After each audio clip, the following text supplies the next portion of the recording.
Hello, welcome everybody to my chess stream here. It's a subscriber stream on Thursday on Twitch and lichess.org. International Master William Paschall, aka Slaggy, aka Sparkle Horse on lichess. I don't have a brand name. Slaggy is the closest thing to a brand name. So what is up, guys? We're gonna do a subscriber stream, so game analysis with the subscribers to my Twitch channel today. If you are a subscriber to the Twitch channel, please submit a game. I guess not everybody, but most of you submit a game. We'll get to as many as we can. What is up, Bob Sakamano, Asterbait, Saul, Nefidov?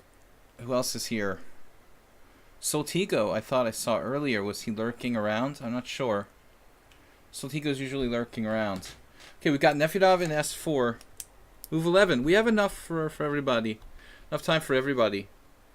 We've got Nefi and move 11. What's up? So, guys,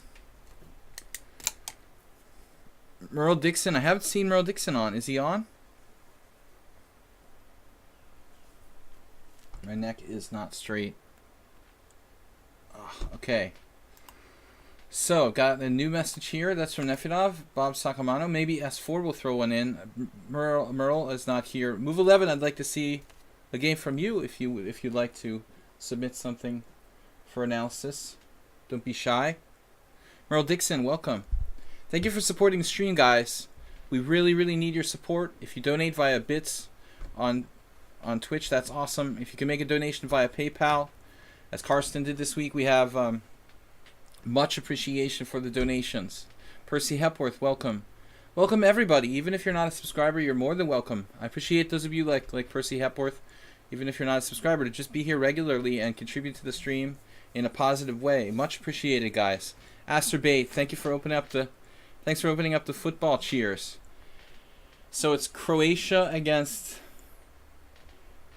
France. Croatia makes it to the final. I mean, France is a big name, but Croatia, their first time in the European in the World Cup finals.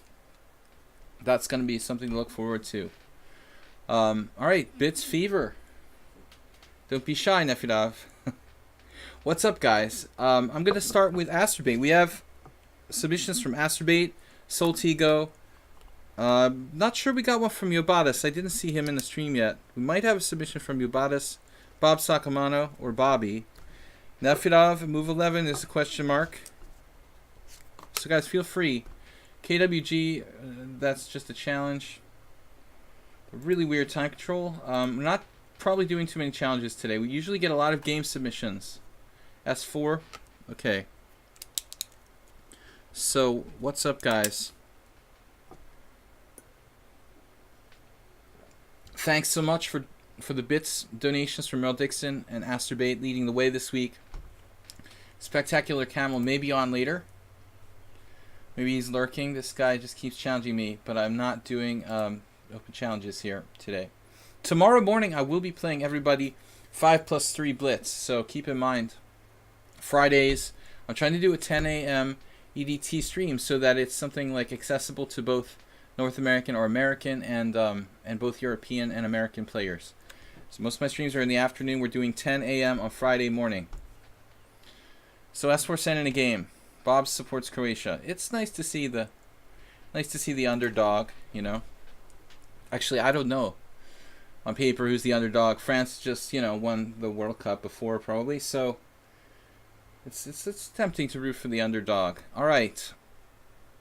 What's the line anyway? Anybody betting on the World Cup? We got Merle Dixon, Asterbait, and Spectacular Camel leading the bits this week. Asterbait is up first with the game suggestions. Yeah, Spectacular Camel's here. So did you submit a game, Spectacular Camel?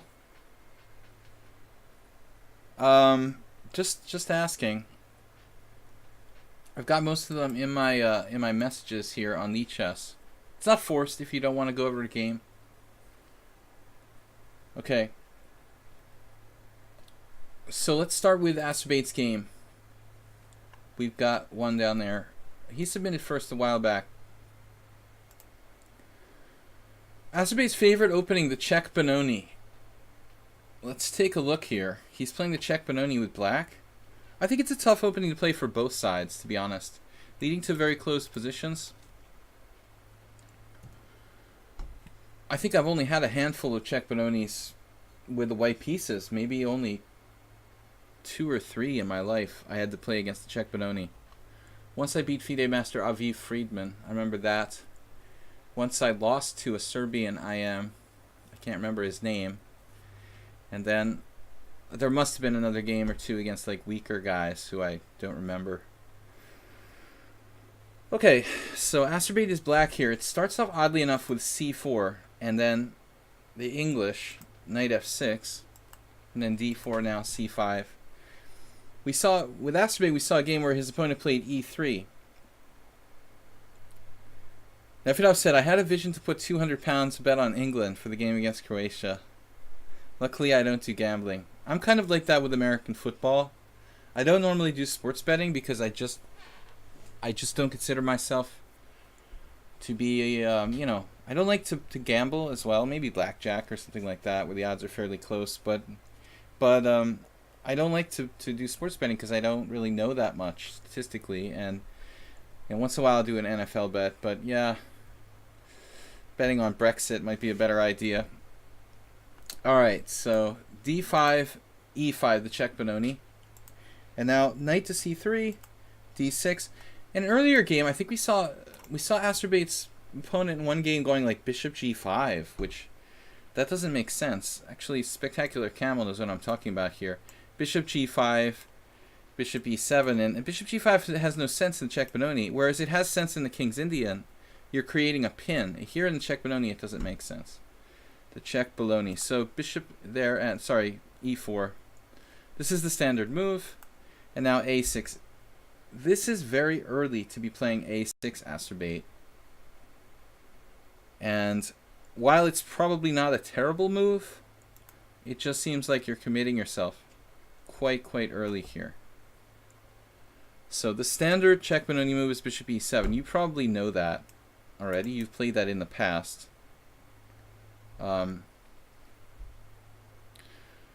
You played it in the past. An interesting concept is the idea of playing like f4 against the check Bononi sort of thing. This is an interesting question. Attacking the head of the pawn chain. Can white play for that? Probably the slower you approach this position, the more realistic you make some kind of aggressive break like f4 for white. In other words, like a move like a6 that's really slow might make f4 a little stronger.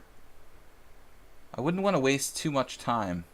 I don't play the check Bononi, but I do play a variation of the old Indian, basically like d6, knight c3, e5, and d5. I've had this kind of position a lot, and normally, let's say e4 will come. I play like bishop e7, e4, and this threat of f4. I wouldn't want to like just waste time here and give white a favorable moment to say play f4 if we're too slow. So I like how the computer gives e5 a dubious. That's harsh. Don't believe the hype. So d6, e4, now a6. This looks a little bit too slow. I've also mentioned to Asterbate like the possibility of playing this knight a6 idea for black.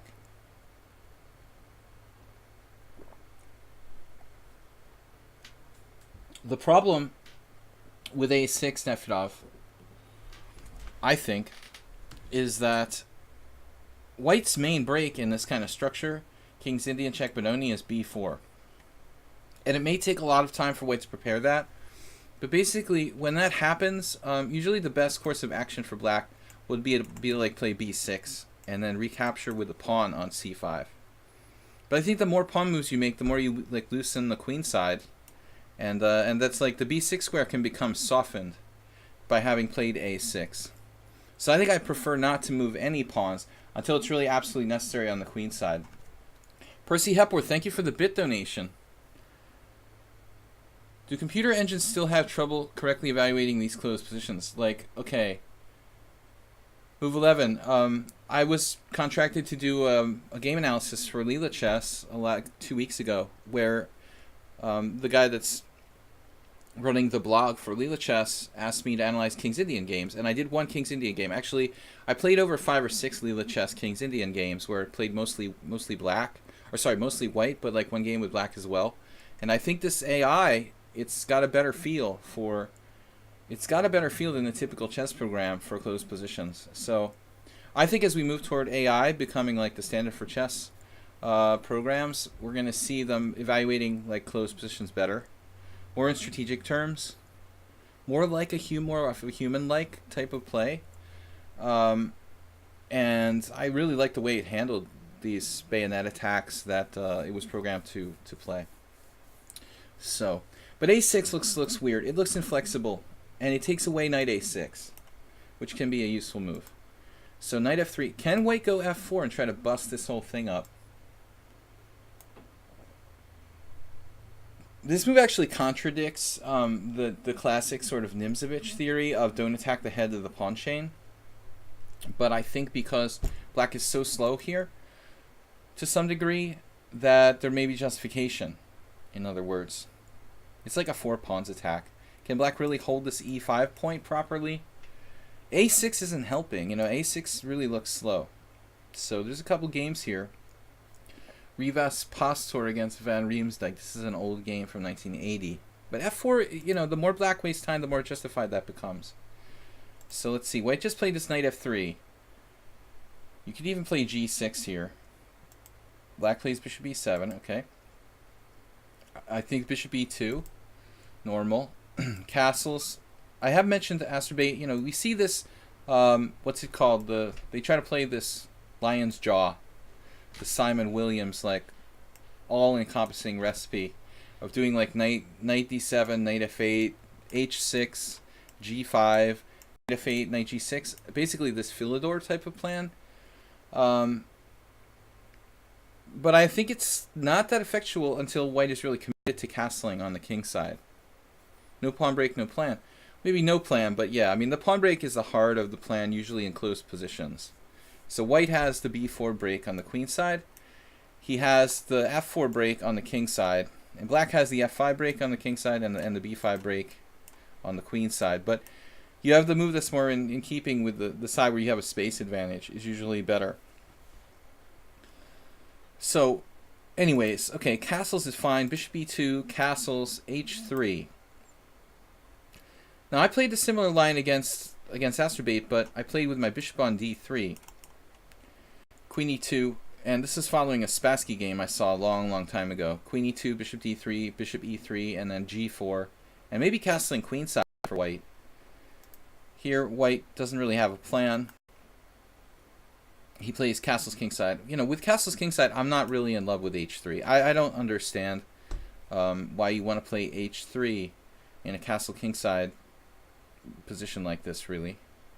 It may not be that bad. Maybe that's the answer.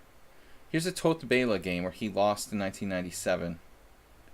Hungarian player who moved to Italy and like lived most of his life, the prime of his life in Italy. Now he's moved back to Hungary. He's like a 70-year-old IM, but he was quite a strong player. Knight e8 here was the move. And that could be in keeping with Asterbate's plan of g6, but g6 right away looks inaccurate because you play g6 right away, white can play like bishop h6. And that's awkward. Now we're gonna have to play rook e8. So this is a mistake. You're gonna get our rook chased off of f8, where the rook supports f5 basically. What you really want to do here is to play like this guy did against Tot Bela. He played knight e8 right away, with the idea of g6 followed by knight g7 and playing for f5. So the knight g7 can meet bishop h6. This is actually very similar to the Spanish. If you see some lines of the classical Ruy Lopez, the closed lines of the classical Ruy Lopez, you could get a position kind of similar to this. Of course, white's pawn would, you know, oftentimes be on like c3 instead of c4. But it looks like this is a small mistake. But white doesn't exploit it. You know, he doesn't try to play bishop h6. We have time to play knight h5 or knight e. This is a good move. And now b4, given a dubious by the computer. That's a harsh assessment. When b4 is absolutely like the normal plan. So b4 was kind of mean. Computer, very subtle plan. It wants to play rook e1 in order to meet like knight f4 with bishop f1 and preserve its bishop and not have to give up one of the bishops here. That's a pretty subtle plan, but probably strong. So, okay, you know, I'm not going to criticize anybody under 2,000 for making the move b4. I think this move is credible. It's the right plan structurally, but, you know, okay, the master plan is to like play rook e1 first, circumventing knight f4, and then probably continuing with b4. Like slightly more accurate. Simon Williams is awesome. He plays stronger when he's drunk. I probably do too, to a certain degree. All right, so there's a point of no diminishing returns. I don't know if you guys have studied economics, but I did. I basically quit economics after 2.5 years as an undergraduate. I was like, you know what? I'm not going to do this. It's just too hard. So I switched to something easier. But the point of diminishing returns is working with alcohol as well, and any kind of drugs. b6. See, this is what I'm talking about on the queen side. If black hadn't played a6 right now, he'd have a little more flexibility and a little less weaknesses. Like b6 this square might become tender. That might seem like a very small point, but you know, why play a6 if it's not necessary? That's what I'm talking about. Same trajectory. Okay. So bishop e3, just a standard developing move. This is one of those standard developing moves, like developing the piece for the sake of developing the piece. I'm constantly talking about this piece is developed from its original square, man. You know, this can actually come across here. If you really feel like your rook is not in the game, you can do the Korchnoi thing with the rook a2. So I like the computer here. It's like, okay, you know, rook e1, knight f4, bishop f1. If you feel like this rook is out of the game on a1, you don't have to bring it laterally. You know, you can just, you know, on the first rank, you can just leave your bishop on c1 and lift it up to a2 and bring it across, you know. And many times it can even defend King's Indian type positions from a3. Obviously that's not relative here, but relevant. So this is typical closed position stuff.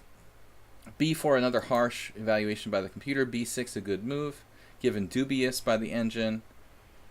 I mean, yeah, there's a possibility you could take here on c5. So the computer's saying, yeah, knight f4, you should go for this first.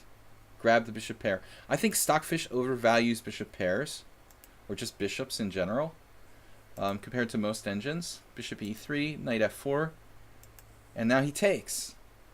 And here it's like, okay, Bent Larson is looking down from the sky somewhere, you know, Grandmaster, in Grandmaster heaven.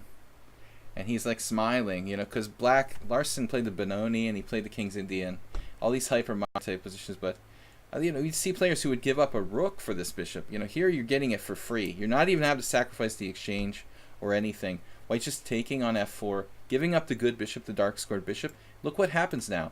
Asterbate can probably play bishop f6, get his bishop to that long diagonal. I mean, and plus the control of dark squares is like massive.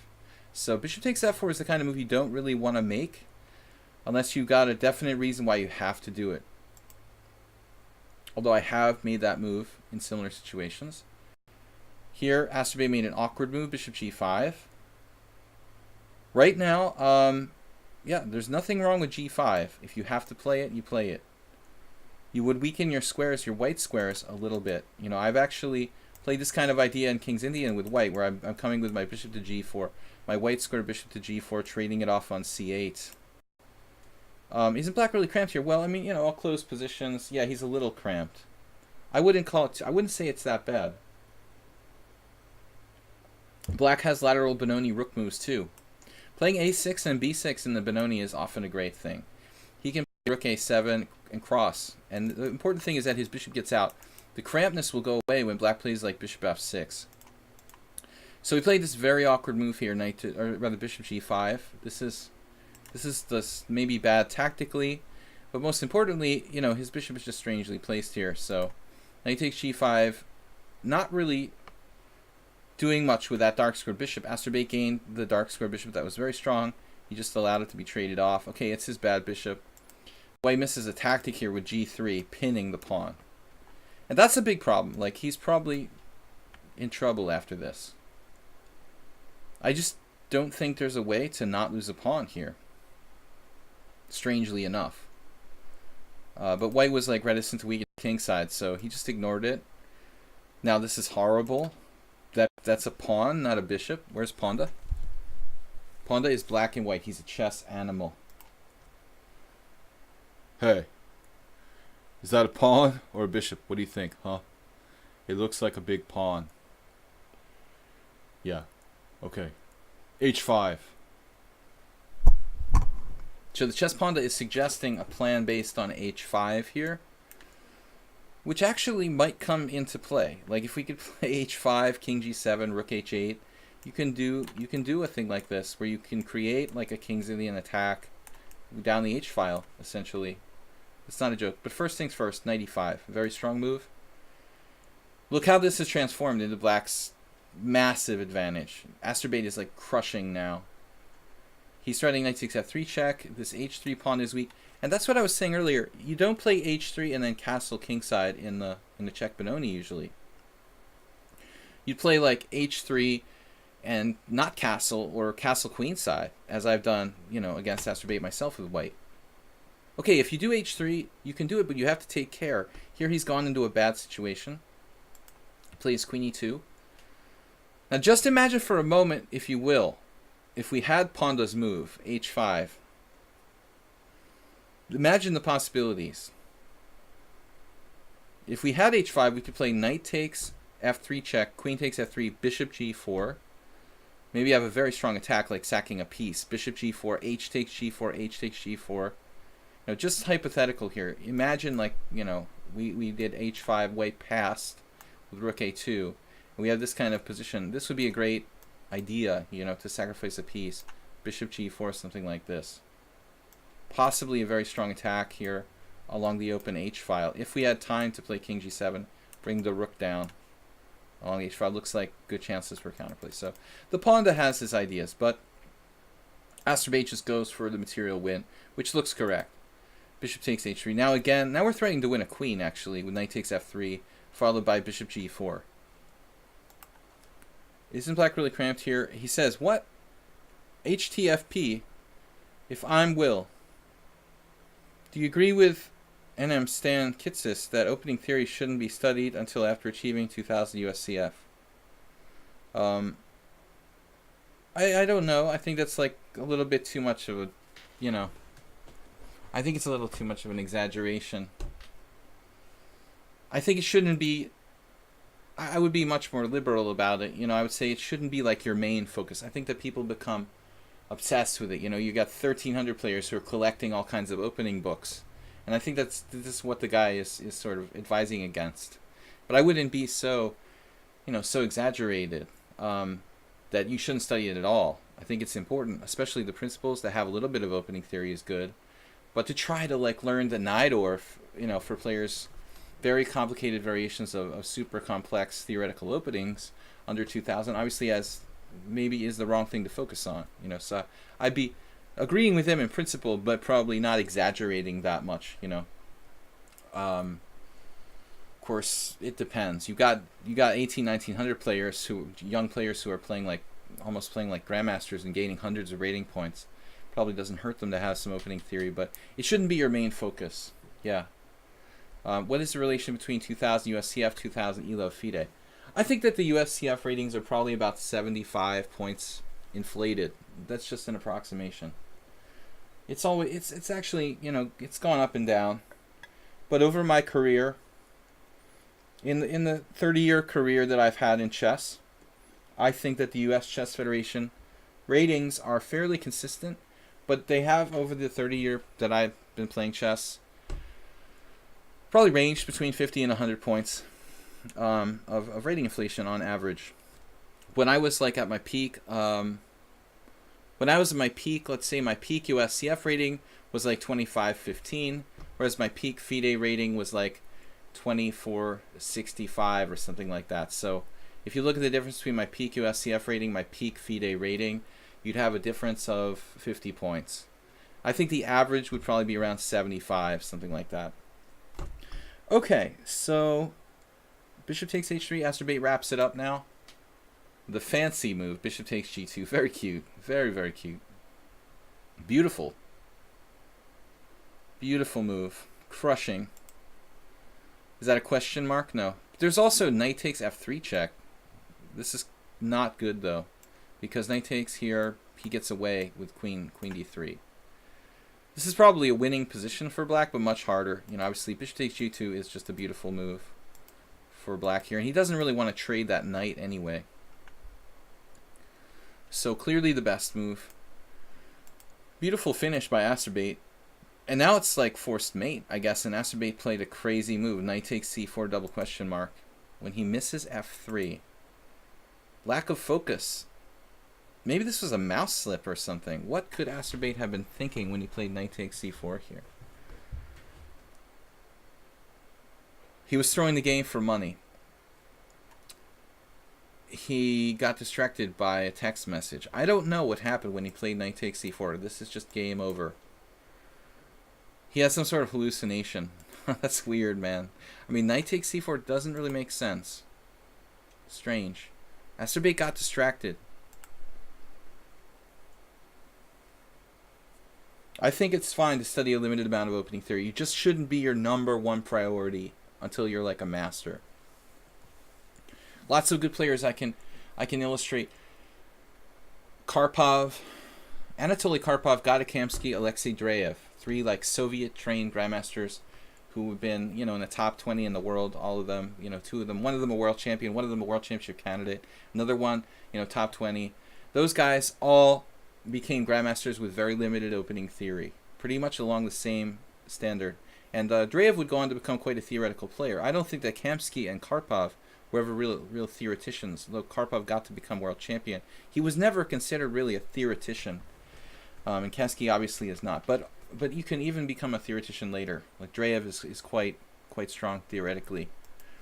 So here Asterbait getting carried away, and then he's got a piece down with compensation. Need to concentrate. And now this is a blunder, secondary blunder. Black misses this basic 2-move, you know, threat. Double attack, basically. Asterbait, you're missing simple tactics. How was the time here? He had lots of time. And I've talked to him about this before, but he plays too fast. Need to slow down the pace, Asterbait, and look for forcing moves. You have the ability to find strong tactics. I've seen you do it. But the problem is pacing yourself and taking the time to explore all your options. You're just not looking at all your options. Basically, White is able to defend here. He's trading off the dangerous piece. Now, White might be better.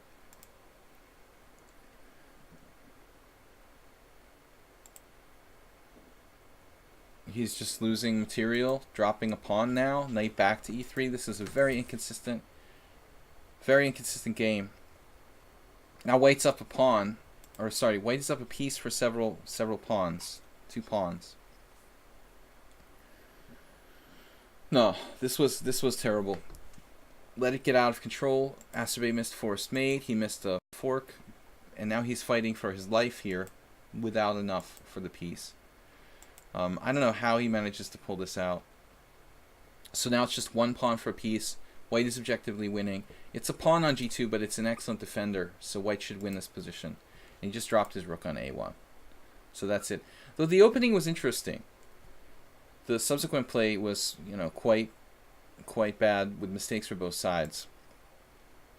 Rook d2, queen takes d2, queen takes a3. This is okay. We're up the exchange for nothing. Check here. Another check. What are we going to have to do? What happens? What do we do if queen d4? The king is going to literally have to walk out to h6 and then defend against queen d2. This has got to be a key variation. We're going to have to defend against queen d2 with g5, presumably. I thought just g5. King h5 for the adventurous among us. Oh no, this isn't good because of queen d6 check. Oh my gosh. So king g7, queen d4. We have to go to h6. If f6, there's like a perpetual. No, f6 is good enough. How do we avoid the perpetual here? Queen d7 check? What? King h6. Oh, you've got rook h5. That's fortunate. Even that is sort of tricky. Queen h3 check? Yeah, there's nothing here. So you're very lucky. Queen d2. Queen takes a3, check. We have a similar variation now. He doesn't play queen d4 check. Queen d4, you're going to have to walk out into the wild side there on h6.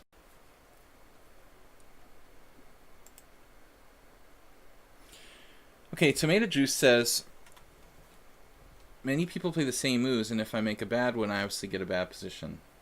Well, I think one of the biggest problems with people is that they play the same moves too routinely. They try to apply the same plan in every position by rote, again and again and again. You really have to really approach every position individually. Not just try to play the same pattern of moves in the opening. Just evaluate the position objectively, calculate. Asterbate very close to allowing some sort of perpetual here. King h8, and now the guy does not play queen d2. I mean, this is strange. You know, we've got queen d2 check. Luckily, there's g5 now at this point. Queen d2 check, g5, and the difference is now, if there's a check on d6, we have it covered. So white's lost here. We're up the exchange and a pawn. Asterbate needs to try to trade pieces. And what do you do here objectively? Try to play a move that covers all the checks. Yeah, queen c1, like the computer's calling for. He does similar thing here. Queen b2, queen d8, queen a3. We got a check, just one check. It's not enough. Try to trade queens here, Asterbate. Should really be your primary plan. Trade queens. Very hesitant. He's trying to set up queen g5 check, and he did it. Computer gives him question mark for queen g5 check. That would be the move I would recommend pretty much automatically. You just limit any kind of danger to yourself. Don't listen to the stockfish evaluation here. This is perfect. Absolutely perfect. Easy win now. There's the best move, and then there's the best practical move, and the computer doesn't understand. It doesn't understand what is the best practical move. So at this point, you know, it looks like maybe you should play like king h6 and support the g-pawn. You played this. You can take that pawn on g5. I don't know. There's nothing concrete for him there after king takes g5. This is just hopeless. So, he finally... Let's see what finally happens. We can sack our rook on f3. We can probably get a checkmate. Now there's... The easiest way to win is not to play for mate, but just to sack our rook on f2 or f3. Asterbate messing around a little bit there. He finds the plan. There you go. And that's the easiest way to win. Alright. And don't mind. No stalemate. No stalemate. No stalemate. No stalemates. Come on. Please, no stalemate. No stalemate. G2. F3 check. There you go. No stalemate. Please, no stalemates. There you go. Alright. Just make the two queens, man. You gotta punish this guy for not resigning. He's playing this ending like Leela chess now. It's terrible with queen and king. The Leela is just awful with the queen and king against king. It just doesn't know how to mathematically play the best moves. It sort of knows one set position and then plays for that, but it takes it forever. It's very strange. Queen f3 check, and then... Oh no, it was a stalemate. Oh man. I try not to look at the result. But Asterbate, always beware of stalemates. This one is more unusual. The most typical is when the king gets stalemated in the corner. But the best thing to do is to cut him off on the 7th rank like this. Just keep him inside a small, basic cubicle. And you can never stalemate him in this situation if you just keep your queen there and just start walking your king down. And then when he gets down there, you walk him back with queen g8 and here. You fell into a very unusual stalemate there. World Loser, what's up? I mean, everybody knows about the corner stalemate, but I'm saying it's not very unusual, but I'm saying that this move, this is more funny. This actually occurs in queen versus rook. This is the position you see in queen versus rook sometimes. If you imagine there was a king here on f4 and a white rook here on f1 and white to play. This is the stalemate trick in queen versus rook. So black plays king here, let's say king f4, and white plays rook f3 check, and then forces king takes f3, or f5, excuse me, and that's a stalemate. So this is not typically seen in queen and king versus king. It's typically seen in queen versus rook. Okay, that was a long analysis, Asterbait. I've got more games here from Yobadas, move 11. Or we'll get to as many games as we can, guys. Move 11. Yobadas down there. I want to try to take them in order. And Haberbaum. I'll probably not get to more than that. No, Asterbait wasn't in time pressure. He has plenty of time here. He had 4 minutes. So he just need to cut him off on the 7th rank. But it's really funny to see lichess doing the queen and king. It's just comical, you know. This like hugely strong machine that can't play. No, it's your concentration, Asterbait. That's all. Just concentrate. Be relaxed. You know, don't be nervous when you're winning, and just try to. Because I often get nervous when I'm winning, not when I'm losing, and I play better when I'm losing. Take your time. Try not to be nervous when you're on the verge of winning. That's always been a kind of thing. My heart starts to race when I'm on the verge of like putting away this like really strong player, say a grandmaster, and you know that's when you get nervous. You're like on the verge of winning, not when you're losing. Okay, next game. Soltigo submitted a game. Let's see, unless he said don't take this first. It's a bit long, but you'll need to focus on moves 10 to 39. All right, we're only going to focus on moves 10 to 39. The Mexican defense. Actually, the 2 knights tango. This is Soltigo versus Ginger GM. It's NM. I said Ginger GM. NM Ginger 6-4. All right, guys. Oh man. All right. So this is actually, I call this the 2 knights tango. Georgi Orlov, international master, from like Seattle. Yasser Seirawan's friend from Inside Chess Magazine. Orlov did a long series on this, and I think he wrote a book through Yasser's magazine, was published on the 2 knights tango, c4 knight c6. Actually, the Mexican defense, you know, from what I know, is actually d4 knight c6. So there's like a distinction. This is the Mexican defense. It's called Mikenas defense here. But I was pretty sure. Oh, Ginger 64 is Stan Kitsis. Okay. So I was pretty sure that. I never knew his actual name. Pretty sure that this thing is the Mexican defense. They call it the Mikenas defense. Interesting. But this I call the 2 knights tango. And, you know, we see a lot of d5. This is fun. You know, I like this for black. Let's see. But knight f3 is like the standard move. I played the last time I faced this against the Hungarian FM. I played knight c3. Because this is a guy who didn't play the Nimzo. You really got to think about your opponent. If they don't play the Nimzo, I mean, here I think e5 is a good move, actually. I know what I played. I played this. I played knight f3. And then when black played e6, I played knight c3. That's what I did. Because that stops e5. Okay, that's the most accurate. But you have to allow a Nimzo. If your opponent plays a Nimzo, then bishop g4 or b4. Man, that was strong with me.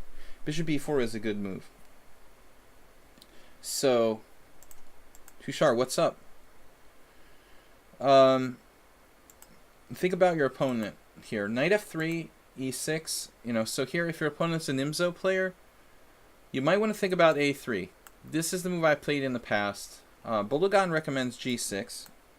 I don't know if Bologan actually specifically recommended the 2 knights tango for black. I have played it for black. I played it against Victor Erdos in a rapid game, and Victor killed me. He played this line, which seems quite dangerous to me. Knight c3, e5, d5, knight e7, and then h4.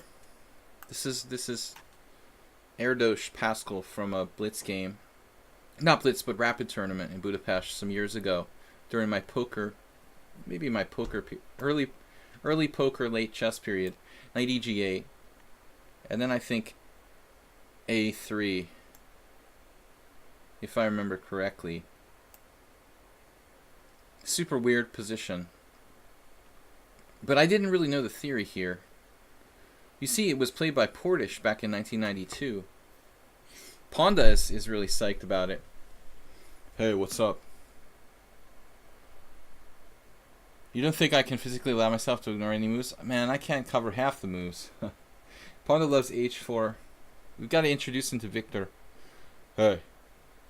Lajos Portish and me, we go way back. Way back. Okay, so Erdos in lieu of Lajos Portish. Good system for white, probably. Very aggressive. Some people might not even know to go like knight g8. I got buried by Erdos, though. So that's another system. Again, it was only like a 15-minute rapid game. e6, g3. This is the standard system. This is going to transpose to the Bogo Indian. I also like a3, but that's where Bologan is recommending g6. And I think this is pretty good. The idea is a3 is absolutely useless if white turns this into a kind of classical King's Indian. This move is going to be useless, possibly even like a weakening. Possibly even a weakening of white's position on the queen side in a classical King's Indian. So I don't think this extra move is even useful at all for white, in fact. I've got another message. It's possibly another game to analyze. We'll get to... Okay, Haberbaum has a backup message. So that's that. Anyway, Soltigo, so g3 here, check. Now we transpose to the Bogo Indian.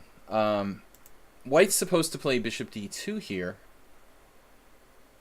There is a slightly unusual order of moves. And that's interesting. Because the knight is on c6 early. That's going to limit black's ability to play c5 in some lines. I think that typically black will play like c5 against knight on bd2. So this is an interesting move here by Ginger64. Normally I would always just transpose to the main line, but knight d2, bishop e7, bishop d2 is normal. There's something to this, perhaps the fact that, you know, black can't play c5. He'll have to choose a setup based on d5. This is also a standard line though, probably d5, bishop g2, form of an iceberg. Then d takes c4, the Wonder Twins. It's a superhero joke. Castle's really stupid, I know. Castles, and okay, we got some kind of weird Catalan type of stuff here. Alternatively, what can black do? Just like castle, but that's looking weird, huh? Castle's bishop g2. Can black play without doing something like d6? Now, what's going to happen here after, say, d6? What if... Okay, white castles. And then there's a problem with the bishop on b4, possibly getting trapped. Though this line doesn't look too bad for black. Anyway, that's another line to analyze. Well, Bob is going to start criticizing. Knight c3, any good? Knight c3, it's a Nimzo. It's a transposition, I guess, to some kind of Nimzo, Bob. Playable move.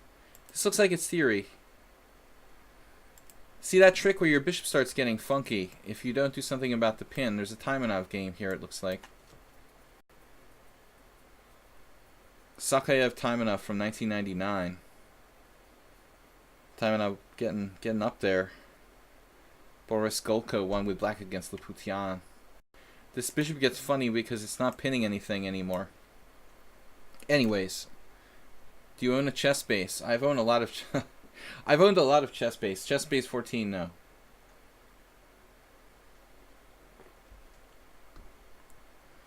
What I don't like about chess base is that I bought chess base like 3 different occasions, and at this stage they should really let you upgrade. I don't know if it's even possible. Can you like upgrade if you buy a chess base? Can you upgrade to the next chess base, or do you always have to like buy a brand new one? You know, because that's something very strange for me. I've had chess base since like the mid 90s, you know, and I don't like the fact that you have to keep buying new ones. All right, back to the game. So d6, castles, and then Soltigo just trades here. Oh, sorry, Soltigo's white. I got that confused. Soltigo's white. Ginger GM, Ginger, I'm all messed up. Ginger 6-4 trades on d2. So it's an understandable move. But I think it's better to do the Taimanov thing, you know, with like e5. It gets weird after that, though. This is like more simplistic. Drinking a beer. Yeah, we're relaxing. I need the beer. Had a long day. Okay, Bob. Don't have to advertise your illegal behaviors here. So e5, d5, knight e7, knight e1. Do we want to go to e7 here, really? Like, the standard way to retreat would be like b8 in the BOGO. But this is not really a standard position. So there's a real question. Where is this knight going, though? You know, is he going to put it on g6? So I don't kind of really like black's position after knight e7. And in terms of the normal BOGO Indian, we normally would play like knight b8. It may be too slow here. This has been played. The computer hates it for white for some reason. It's just like likes the bishop pair. Every time I get a stockfish evaluation of a closed position, it has the bishop pair. It thinks it's like up a pawn or something. I mean, this is too much. Like +1 is too much here. If you put this on Houdini or probably some very strong, I don't know, commercial program, would it be as high as like 1.1? That's just my computer? I mean, why is it so monstrously high? Like, white is not up a pawn here. I think this is a bit exaggerated. White is better, no doubt, you know, but I think that the full pawn business is going a little too far. So I think it's usually stockfish is too much for the bishops. Too much evaluation. Knight e7, Soltigo now queen c2. A sensible developing move. If you see the knight being recommended here, knight e1, by the computer or by the database, that's a standard maneuver in the BOGO. So queen c2 here. It may have been a bad move, you know, walking into bishop f5 because white doesn't have e4 there. Now black could even play bishop e4. That's kind of a cool idea. We can neutralize this bishop, and then white probably has to play something like bishop h3. But even that's not dangerous. You could just like repeat moves with bishop f5 maybe. Draw. Just trading pieces and all lines. White could play something like rook e1 and bishop f1. This is a Queen's Indian style plan. We're going to avoid the exchange of bishops, or just try to avoid the exchange of pieces on bad terms. Okay, so queen b3, rook e1. I'm going to try to analyze a little faster because we've got a lot of games to get to. We've got b6. So bishop b4 was a cool idea. Black here, it's a 5-5 game. So, you know, typically we don't want to make a move like b6, weakening our structure, but it's a natural move to play quickly. Knight h4. Bishop g4. I don't know if this is a good move. You know, do we care to play f3 with tempo? Yes. I think that Botvinnik here would be really happy with white's position. I'm doing a series for chesslecture.com. Really good video site for chess lectures, and Botvinnik would be like really into this position for white. It's two bishops, a strong predominance of pawns in the center, more space. You just play f3 followed by e4, and I think white stands better. Not easy to play, and black might have counterplay, but okay, Soltigo with e4 immediately. See the difference? There might be a slight difference. We play f3 first. We'll force him to go to a passive square, like d7. Okay, still he can play queen c8 and try to play bishop h3. But that's better than putting his queen on d7 when he'll be more restricted if he has to play this sort of plan. So I think Soltigo's better off playing f3. He played e4, queen d7, here. Let's go back a step. Do we really understand what we're doing like with rook e1? I think you're trying to avoid an exchange of bishops, but do you really want to avoid that exchange? It's just a game that was probably decided by time, but why does white need to avoid this exchange? I don't think that this is an exchange we want to avoid. Yes, in general, when you have more space, you want to avoid trading pieces, but this is black's good bishop for my bad bishop. This is the nightmare piece for white in The nightmare piece for white in the Bogo Indian. The bad bishop restricted by our pawns. Don't fight to avoid this exchange. Rook e1 might have even been a good square to support f4. If anything, maybe the other rook to e1. Here, Soltigo. So why not rook a e1? This is what Botvinnik would play. Supporting f4. With both rooks are playing, that's the best, I would say. See, wouldn't we rather have a rook here on the open file? Well, potentially open file. The knight retreat is also a mistake. Take with the king. The knight's active on h4. The problem, I guess the problem is that you've got to see your queen is coming across here laterally to g3. So I was actually thinking we'll go with that. You know, take with the pawn. Now, I guess you have to calculate here.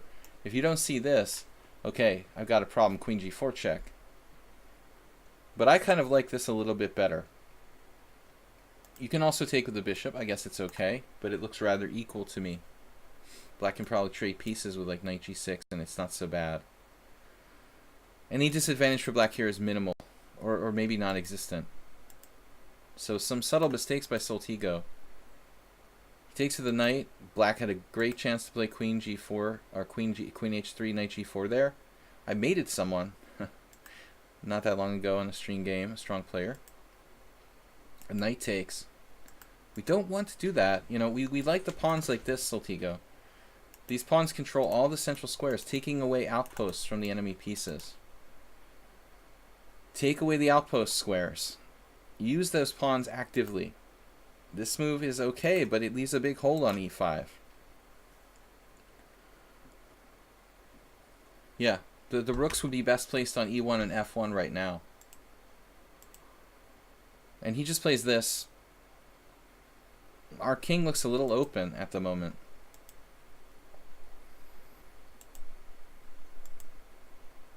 Now, fortunately, white is not worse, it appears. He's a little loose. His king is open.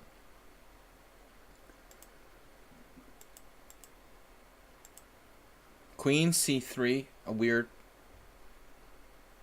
blunder or good move? To me, queen e3 is a little more forcing. I guess it doesn't make a difference. It's basically the same position. I did not see that this is a mistake. Apparently you have to play like rook takes e8 check and move the queen. I mean, something like this wouldn't be bad for white either. I guess queen e3. He can play knight e4 with a strong outposted knight though, making the game very, very double-edged. He could support it with f5, strong knight. Tricky position for both sides. That could be very double-edged. I got another challenge here. What's this?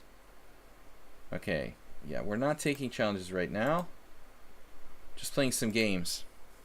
Queen d3. Okay, that's analysis. The actual move is queen c3. Black plays a strange move, king f8. It's not strange in sense of, well, it's not illogical to centralize the king in the endgame with only one or two heavy pieces on board, but it is strange that the king looks exposed on the dark squares. And I like this, but knight e4 is a good move. Bang. Now his king, you know, is forced back. King g8, he doesn't play it. Yeah, so black should really appreciate how powerful this knight is, and just play with the queen and knight combination. Support with f5, it's anybody's game. King g8 followed by f5. Hard to say who's better. After this, doesn't look like white really can lose. I mean, white has a queenside majority, and black's majority on the king side is kind of retarded by the fact that it's got double pawns. I mean, it's slowed down to a great degree. It's almost like not having three pawns. Queen takes check here, b3. I don't mind this move, but I think you need to spend time calculating this king and pawn endgame. This king and pawn endgame, I mean, it might even be a win. Let's work this out. Isn't this a win? And we play h4, like the Stockfish is suggesting. How can black save this? He can get his king to e5. So king e5 is going to save him the active king. King f6. Only defense with the super active king. Hyperactive king will save black. Unless it's like Zugzwang somehow. I don't see how the Zugzwang is going to happen. Let's see. B4? Actually, black doesn't have that many waiting moves. For example, F6. And then you have like unlimited moves. A4. I know Ginger GM is, I keep calling him Ginger GM automatically. It's like Ginger 64 is a streamer here. So G5, looks like it's lost. This may well just be a lost position. And I think that it's, funny. You take the engine and you analyze for 30 seconds and you think, oh, it's 0.6. But take it a little bit further. You have to understand basically endgames, but if he doesn't have a healthy majority on the king side, then it's lost. This may be the key position. So I did king e3, but check it out. In the first game I said king e5 monster king. But no, he has this move.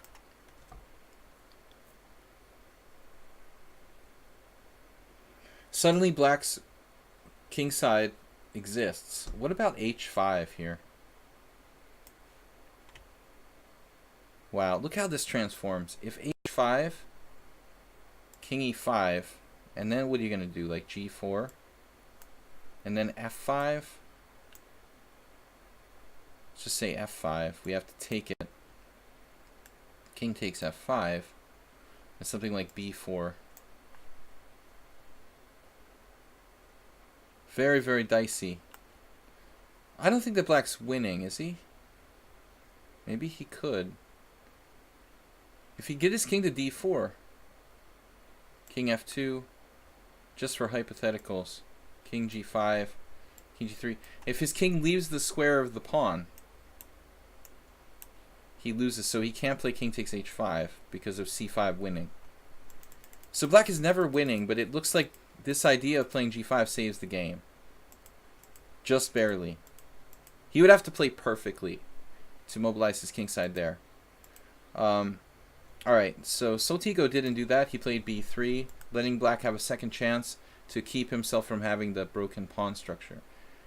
Still, bishop to d6 is like unlosable for white. It's not as strong now because king takes gives black much better position. So he plays king g2. Yeah, I don't know. Is it good for him to exchange this pawn or not?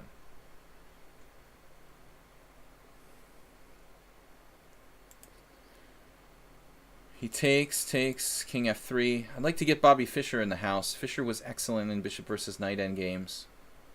You can summon him from beyond the grave. White is better. Man, this is almost like being a pawn up. I would think even g4 next. Peter recommends a5. Okay. For example, bishop a3. f6, this is just what the computer recommends, and then maybe something like g4. Possibly h4. h4 and then g4. Black is holding by a thread in this position. Just by a thread. You can see all the pawns are on dark squares. They can get attacked. So it's a really, really tough ending. I guess something similar to this happens in the game. King f3, a5, bishop a3. Actually, this is game. Knight f5. King f4. Here. Oh, you can play and pin him. Check. Want the king to be as active as possible here. The problem is that on e5 you obstruct your own bishop. Hard to say. Spectacular camel. Yeah, we'd like to do the medium. King c5, that's a weird move. Bishop a3. He doesn't play bishop a3. a3. a3 is a funky move, allowing maybe a4. So, I would definitely play bishop a3 check. Here, a3, and now b4, and now white's majority is really quality. Take, take. Can black play b5 and survive this position? That's an interesting question. C takes b5, king takes b5, king d6. White's. Man, that's a crazy position. We get in there to e7. I'm not sure this is lost. There's so few pawns left on the board. It's probably fairly tricky. But anyway, I'm gonna have to move along a little bit faster. Soltigo always submits the longest games. This is actually the game. Now it kicks you out. And now it's looking drawish. He has something of a blockade going on. G5, king here, G6. He doesn't play G6. Okay, same difference. Here. H4, lost your mind there for a minute. Basically, you just committed suicide with this move, giving away a pawn. Probably time pressure. And then what happened? G5? H3, question mark, according to analysis. The best move was F5 check. Bishop versus knight, maybe white can hold on. If you're careful. Yeah, need to stop the check. And so hit that pawn. Keep him tied down to his weakness on F6. That should save the game. Bishop F4. Check here.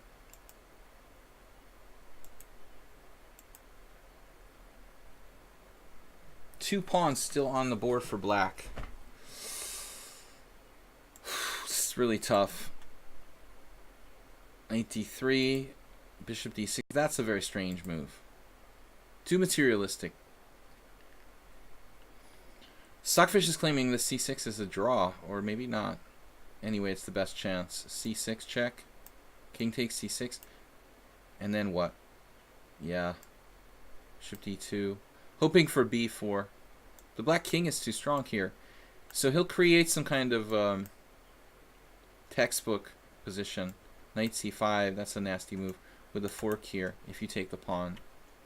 I guess this is some kind of theoretical win. Bishop F5, Knight D7. Even so, I wouldn't give up. It says it's winning, but it's very, very difficult. So good fight, Soltigo. In the game, let's see what happened. He played B4. Yeah, it's over. Pawn's too strong. Okay, that was enough to really like tire me out for the night. All right, Asterbate Soltigo through. We've got Bob next. Guys, I'm going to try to go over as many games as I can that have been submitted by the subscribers. I'm going to have to go a little bit faster because we've only got an hour and a half. No, we got an hour and a half left. Wow, we've been streaming for an hour already? Is that right? Streaming for an hour already. All right, guys. Let's hope the rest of these games are faster. By the way, guys, thank you for subscribing. Please resubscribe to the stream. I'm trying to do the best I can to analyze the games as thoroughly as possible. Bob Sacamano. Where is Bob? It's a little bit long. Bob didn't say that. Bob's is under 40 moves. I love it. Miniature is welcome. Okay, Bob says there was like one blunder. We're going to try to overlook that. Z-Nation Chess. What's up, guys? Thank you for supporting the stream with bit donations. Merle Dixon, Asterbate, Spectacular, Camel, and everybody else. You can also donate via PayPal, if you could, either on Twitch or on my YouTube channel. Please subscribe and like over on YouTube. We actually upload all the videos there. I'm good. A little bit of a long day today. We're going to do every single game we can here. D4, E6. Bob is white. His opponent is a 1900. This is rapid chess. So the Dutch, speaking of Simon Williams, I'm getting Ginger 64 confused with Ginger GM. I like calling other people Bob too. But, okay, standard Dutch. And now Knight C3. So, yeah, I mean, most people, Bob, don't allow that transposition to the Nimzo. You know, typically here we'll play like G3. But if you don't mind, you know, I guess this is standard. I had tons of blitz games with a guy named Dan Provost. He was about a 2200 player years ago, but he was an expert blitz player. He basically played blitz, even though his over the board rating was 2200. He played blitz like a very strong, like FIDE master. We had tons and tons of blitz games back in the days in the early 90s, and Dan always played Bishop B4. He was kind of a blitz hustler. And I had trouble against this type of Dutch with f5, bishop b4. It's a good line for black. I mean, I think you're giving black a really, really good Nimzo. If you think about the Nimzo, guys, just picture this position, right? We play the Nimzo, and this is my argument against the system, Bob. Picture the Nimzo. Black plays like knight f6, c4, e6, okay? Knight c3, and now bishop b4. And here at this point, you say, okay, I'm going to play knight f3. And then you say, hey, dude, guess what? If you want to play f5, I'll let you play it.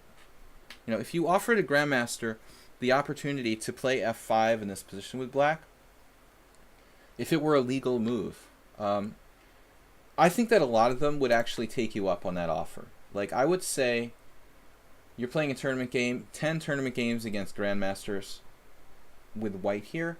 Like 8 out of 10 grandmasters would say, yeah, I'd like to play f5. I'll take that, you know, I'll take that f5, thank you. The free f5 over the knight move. So you're actually giving him kind of a good Nimzo, would be the argument here. Not to say it's like a one-way street, but I find it, you know, I would say it's like not the best line for white. So we've got a line here with queen b3 apparently. That attacks the bishop, so it's like kind of the most active move. Aronian versus Carlsen, 0-1. Dreyev, Rajabov, Kovalenko against Wang Hao, and Wang Yu against Agdestein. But aside from queen b3, you know, the best is probably bishop d2. So the best two moves are moves that don't allow doubled pawns. Bob played bishop d2. Like, okay, you could play g3.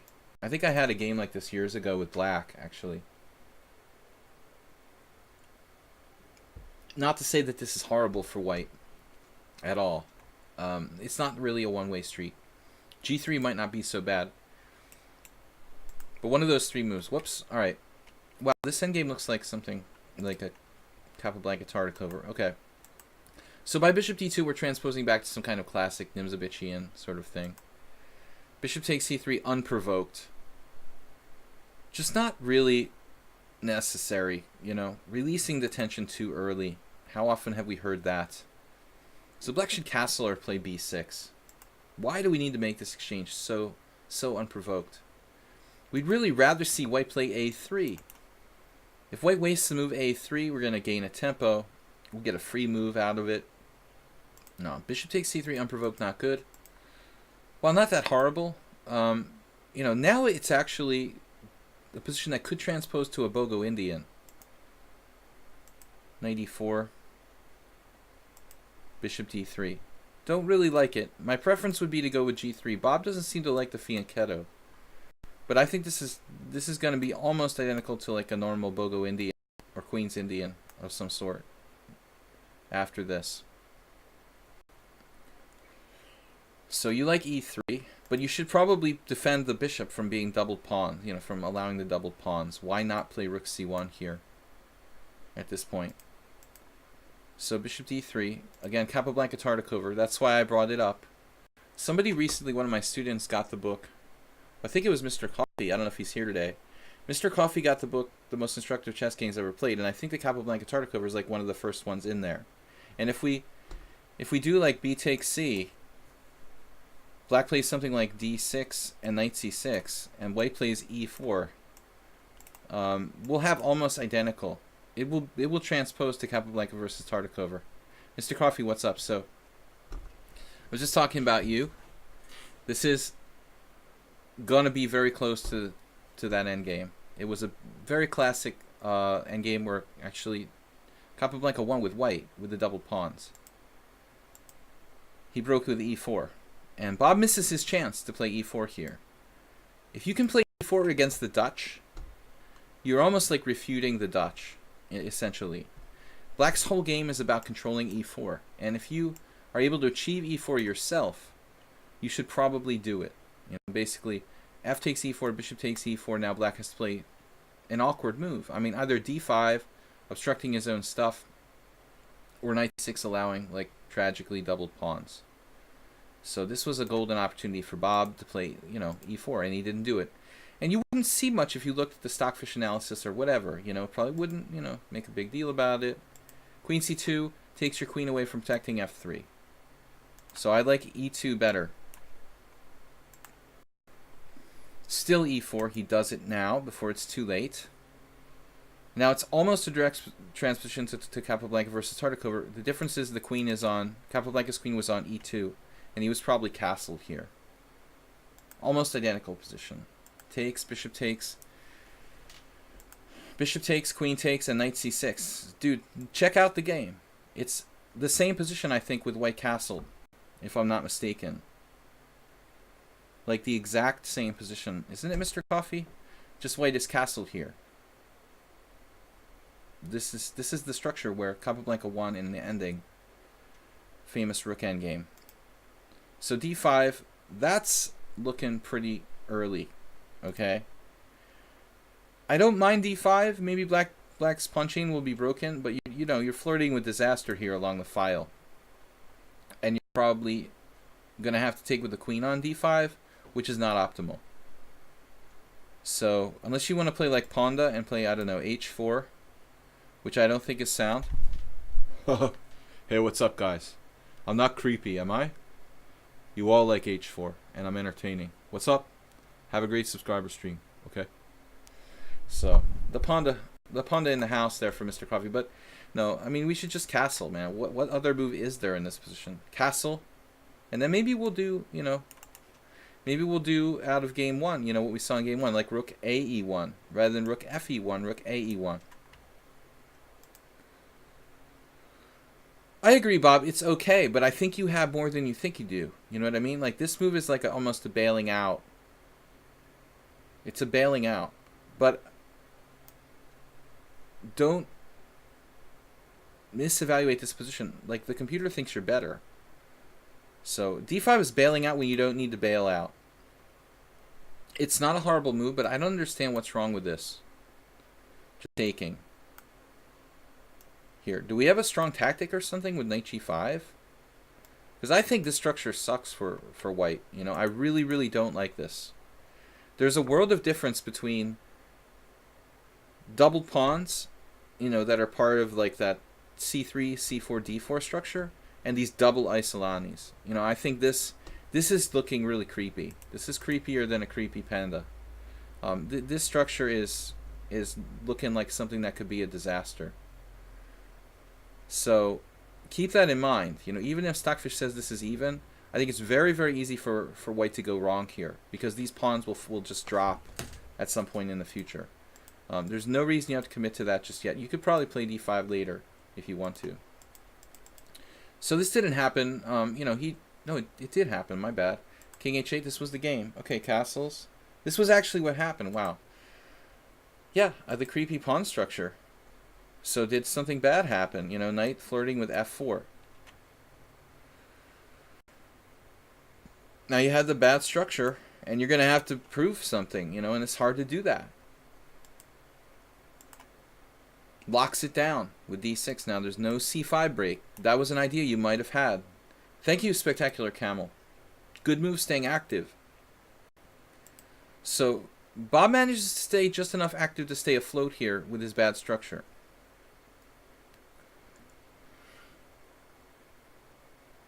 Black has obviously very strong play along the f file, but this move is just an atrocity, I think.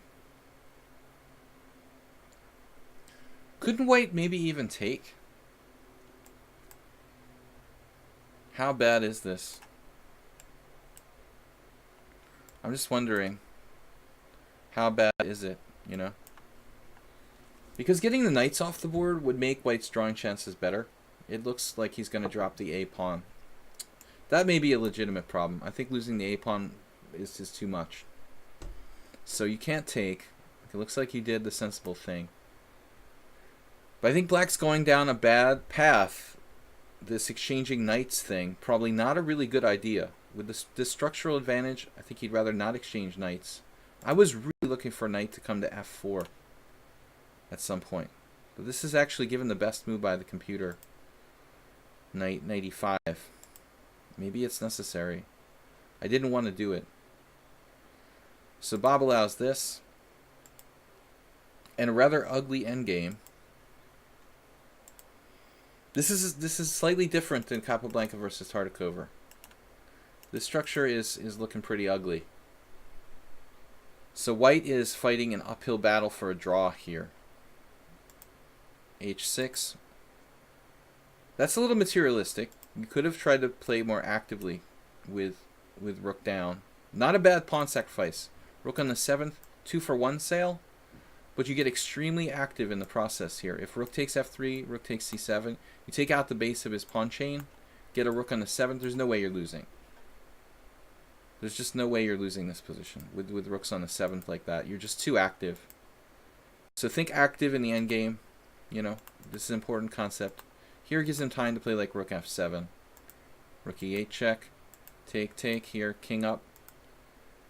You know, before I even saw the opening, I made mental note of this was similar to Capablanca Tartakover.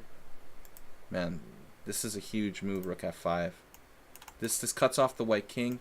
It prepares to play like rook c5. You're probably lost after rook f5. What was wrong with rook takes f3 instead of h6? Well, I assume that there's back rank stuff. But I guess it's legal. First we play rook e8 check, then you're forced to play this, and then we go here. And we've got really strong play. Yeah, no doubt, like rook d7, followed by rook down. It should be enough to hold. So good suggestion though, Tushar. Anyway, we get to the actual game. Rook f5 would win. Instead he played a5. This doesn't help, so I think rook f5 is still strong. That's what he played, now I found it. Rook e7, rook c5. Ooh, that looks ugly. Rook e4. Does black have enough to win, though? He's not actually up any material. King g6 is logical, improving the position. King f4 also. But he would have rook h5 now. You'd have to go back to g3. To where are you going after rook h5? You're going to have to play king e3, rook takes h2, rook e7 with counterplay. h4 holds on. Check here. g5, terrible move. Best move according to the engine. I called it terrible, but I mean I hate trading off that Isolani. Now it says rook h5 is the better move. Yeah, it is a terrible move. I think this is that I'm right. You know, he's blocking your pawns. Okay, whatever. H takes g5. Maybe he takes with a rook now. Yeah, this is his idea, to create an outside pass pawn. It's actually not that bad. He does have a passed pawn. So do you. So it wasn't a terrible move. It's a tricky move. He creates a passed pawn while giving you a passed pawn at the same time. His is more powerful because it's outside. This is like principle of two weaknesses. White has a weakness on the queen side. Now there's a secondary weakness on the king side where his pawn is stronger than your pawn. This is really tough to hold. Rook f4 check here. Yeah, this is tough. Obviously, resigns. Rook takes f5, Bob. Just resigns. But defending this position is really, really tricky because you generally want your rook active, and rook h4 is like ultra awkward. I mean, your rook is in front of the pawn. It's in the wrong position. I guess I'd rather play something like rook g4, but see, he'll just follow you around, or he can play h5. Let's see, rook g5. Rook f4 check again. King here. I wanted to play like rook f8 and get behind the passed pawn. He can force you to play a king move and then play rook f5, and this is a nightmare. Very, very tough to hold this ending. He's going to play like rook f7 followed by rook h7. Bob simply blundered like in one move, trading rooks. But to be honest, this rook endgame is not simple. The computer can call it 0.5, okay? But that's if you play perfectly. If you don't play perfectly, it's like minus 1.5 or something like that. I mean, it would take a grandmaster technique to not lose this position for white with the structure and black having the outside pawn. I mean, you literally have to play like perfectly. Okay, guys. On to the next game. Interesting game. Who's up next? We've got Nefyedov. Cross you guys off. Nefedov and let's see, move 11, S4. I wrote move 11 twice. Nefedov, move 11, S4, and Haberbomb.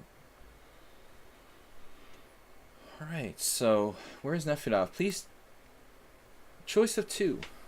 It sounds like I'm going to dinner and have, it's like a menu. Give you a choice of 2. I must be hungry if I start thinking like that. Bird of Hermes, I'm not playing any kind of games today. I'm just analyzing games. Choice of 2 from Tuesday's tournament. Didn't play that much this week. 1 win and 1 loss. Alright, Roy Lopez Schliemann, where he lost. And a Paulson Sicilian, where he won.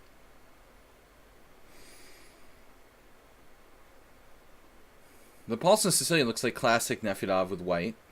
And the black, I'm kind of interested in seeing this.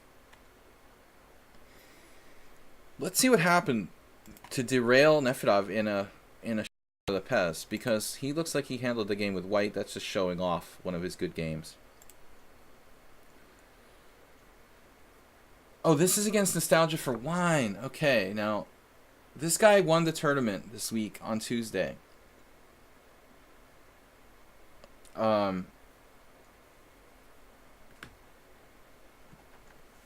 Yeah, I mean, Tushar, it would have taken superhuman effort. It's a very hard end game for black, you know. If you're in time pressure or limited time. Spectacular Campbell said, what about my game? Okay, Yabadis, for some reason, I put you down further in the list. We'll go with you next. And, yeah, so. Alright, I forgot to say your name, but you're in the list. Alright. So, Nostalgia for Wine. Now, this guy played very, very strangely against me. He did very well in the tournament, but he seemed extremely strong tactically. Not perfect, though. Knight f3, knight c6 played strange anti-positional chess against me. Bishop b5, f5, d4. Okay. So the d4 variation leads to forcing play. This is a sacrifice that's been known for years. Right? F takes e4, knight takes e5, knight takes e5, d takes e5, c6, and then knight c3. For whatever reason, Nostalgia for Wine like played this far and doesn't know the theory with knight c3. I had a friend who used to like to play the Schliemann with black, and he actually loved to play this variation. This is the position. You're sacrificing the bishop on b5. White is playing knight c3. This is like the main line of this variation. So c takes b5, and white has very strong compensation after knight takes e4. That's the sacrifice, Tushar. Ancient history in the Schliemann. But it seems like it stands up. Seems like it stands up to the test. I guess there is no choice for black. There really isn't anything else to play. And now d5, e takes d6, and then knight f6, I guess. All basically forced. This is old theory, like nothing new here. Nefedov says, what? Yellow Dragoon plays knight c3 sack against you. Okay. Yeah, it was recommended in a lot of old books. As is like considered like the critical line. But the question is it really that good? Look at the statistics. We don't have that many games. If you have chess base or something, I think it would be much more relevant. There's way more games in like a chess base. Speaking of chess base 14, Tushar should check his new chess base 14 for this position. What's the statistic here, Tushar? How many games can you come up with? And 22, 37, 40, 50 games. There's got to be way more games than that, you know, in the database. But you played some games against Artur Frolov. Yeah, I saw that guy in the Zalakaros Open last year. He seems like the kind of player, he never became a GM like me. Really strong IM, though. He's still playing. Veteran journeyman IM who never became a GM. Castles Yeah, anyway, so this is all mainline stuff. I don't know it, though. I was always terrified to play. I would be terrified to play either side of this position. So, Nostalgia for Wine, like, either doesn't know the theory or he's just coming up with this on his own. You know, saving the piece is very natural with bishop c4. So the point here is that we're not going to play d5. d5, though a natural move, apparently isn't very good. E takes. I'm a little surprised that nobody's played this according to the Opening Explorer, because it makes some sense. Black has a bad structure, though, after, like, queen takes d6. This seems playable. I mean, you wonder about, like, queen h5 check. Does that do anything? Inducing, like, a weakness?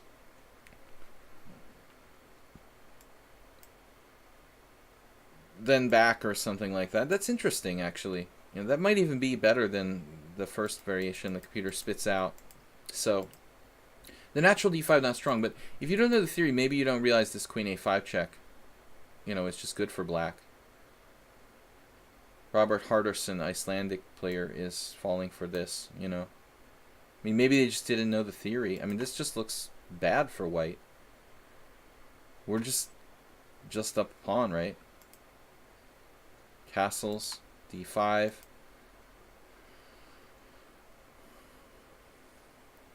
Bishop d6. Pavel here hesitates by playing knight f6, which is easily the most natural move. But by playing bishop d6, maybe that's a little more forcing. Can we force white to play like f4? That would take away any kind of break with f3 he might have, opening up the position. So instead, knight f6, still a good move. Mr. Coffee says after knight c3, chess database, okay, chessdatabase.com has 316 games. Yeah, there's got to be like way more. Way more than what is here on lichess. Because it's an extremely old variation. I mean, there's games from like the early part of the 1900s probably in this variation. You know, it's got to be ancient. Bronstein games from 1950. I mean, give me a break. So much important games that are neglected by the... You can't trust this lichess Opening Explorer for all your needs, basically. G3. Pavel just has a crushing position. I don't think I would play bishop h3, though. Can you castle? Is there anything wrong with castling here? He's just like kind of reticent to put his king on the diagonal, but I think that's a temporary problem. Man, I would be all over that. There's a nasty tactic though. Knight c4, d takes c4, bishop f4. That doesn't even work though because this bishop is actually hanging. White has the insane move queen e6. Winning a piece or winning 2 pieces for a rook or something like that.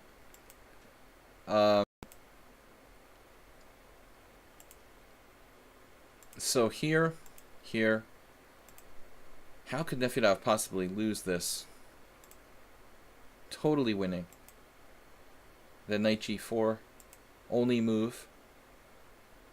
Well, this was the game where he said he was totally winning against. Okay, yeah, totally winning. You're not kidding, man. I mean, totally winning is an understatement.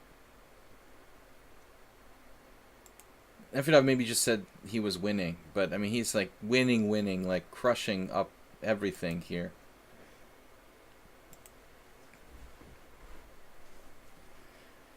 He was nervous about his queen being unprotected, so played g6.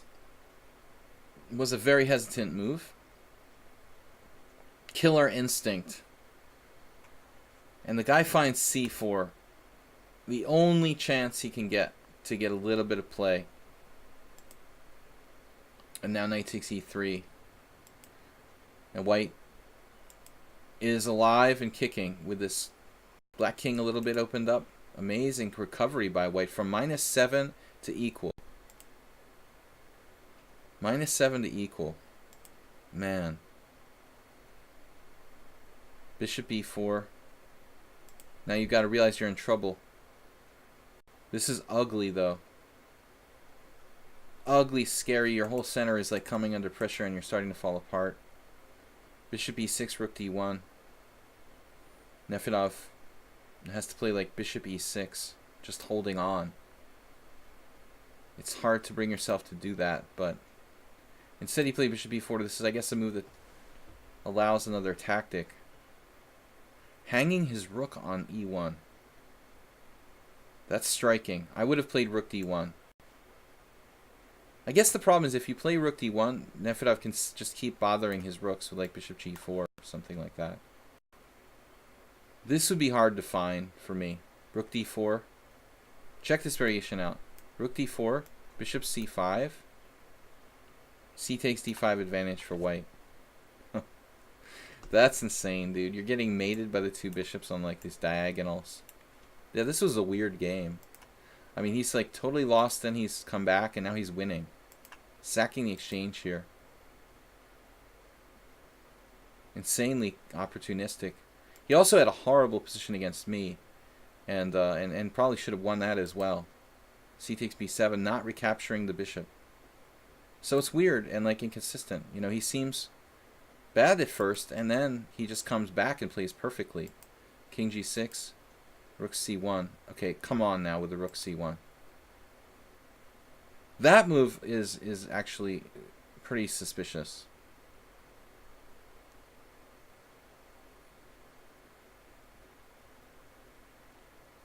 I mean, that feels like an engine move.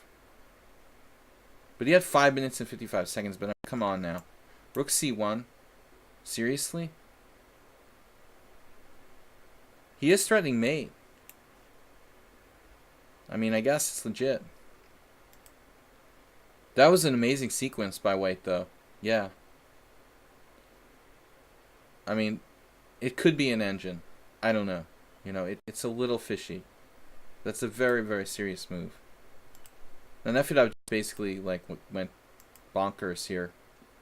But it's hard to find this only plan. He has to like go king f5, king e4, I guess. Try to get his king out by doing the insane looking e3.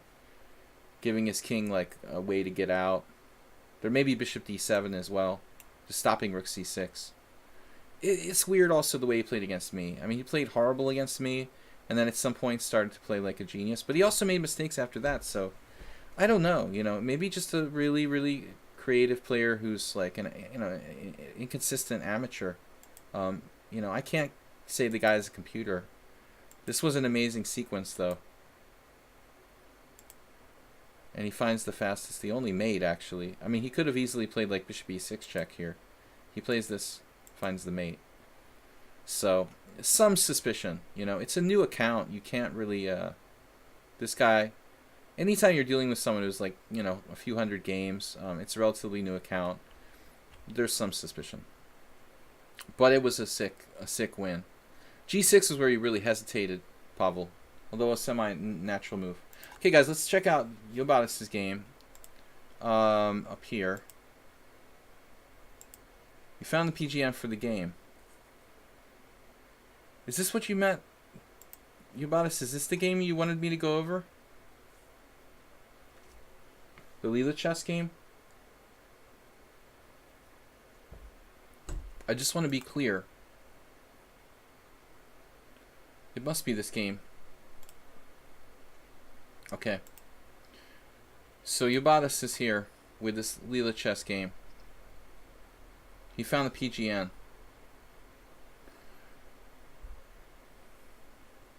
Alright, let me grab it. Let's just grab it and put it in analysis board.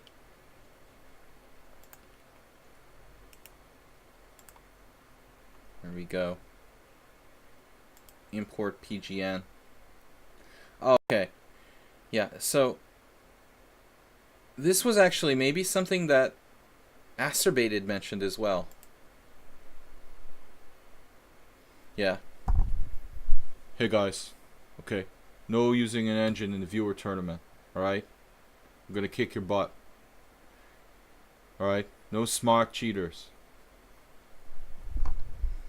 Alright, so Nostalgia for Wine, weird player, possibly suspicious, but I won't, you know, judge somebody on 1 or 2 games.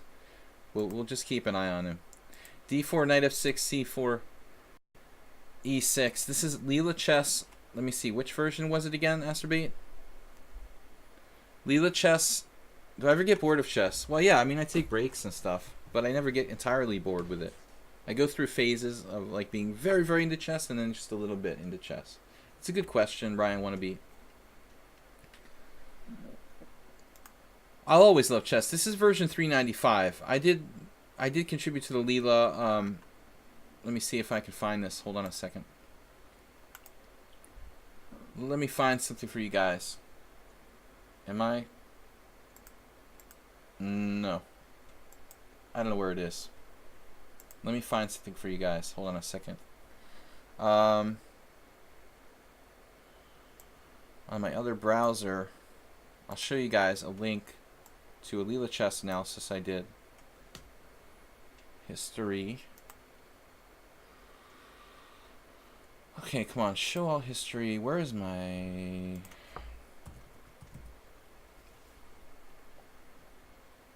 The Leela chess blog. The Leela chess blog, you guys maybe know about, but I did analyze a game on there. I thought I'll share that link with you guys.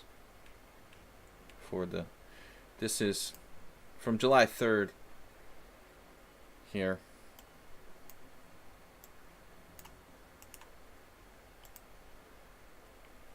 I'll just put the link in the chat. This is from the Leela chess blog. This is analysis I did of a King's Indian.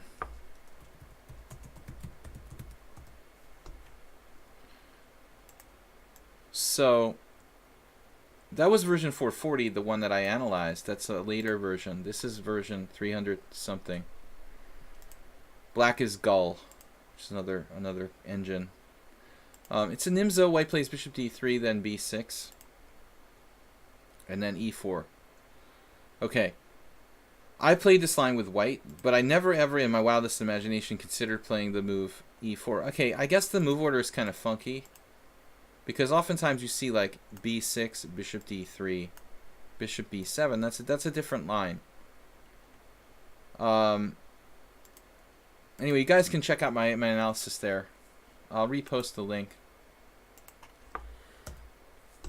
So that was Leela chess playing the King's Indian, the white side of a King's Indian, the game that I analyzed. It's just text analysis. It's not a video.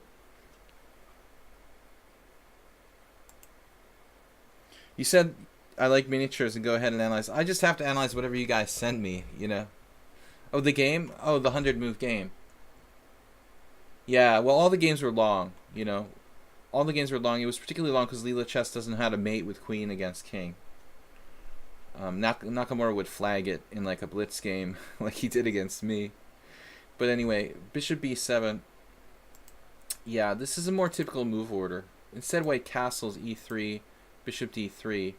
Actually, I also play this line. You don't see b6 very often here for black. Normally, if they're going to play b6, they play it on move 4. So I guess for that reason, it's not that commonly seen. Nothing wrong with it. I think it's slightly more accurate, slightly better for white, giving white less options. But anyway, so e4 is very unusual.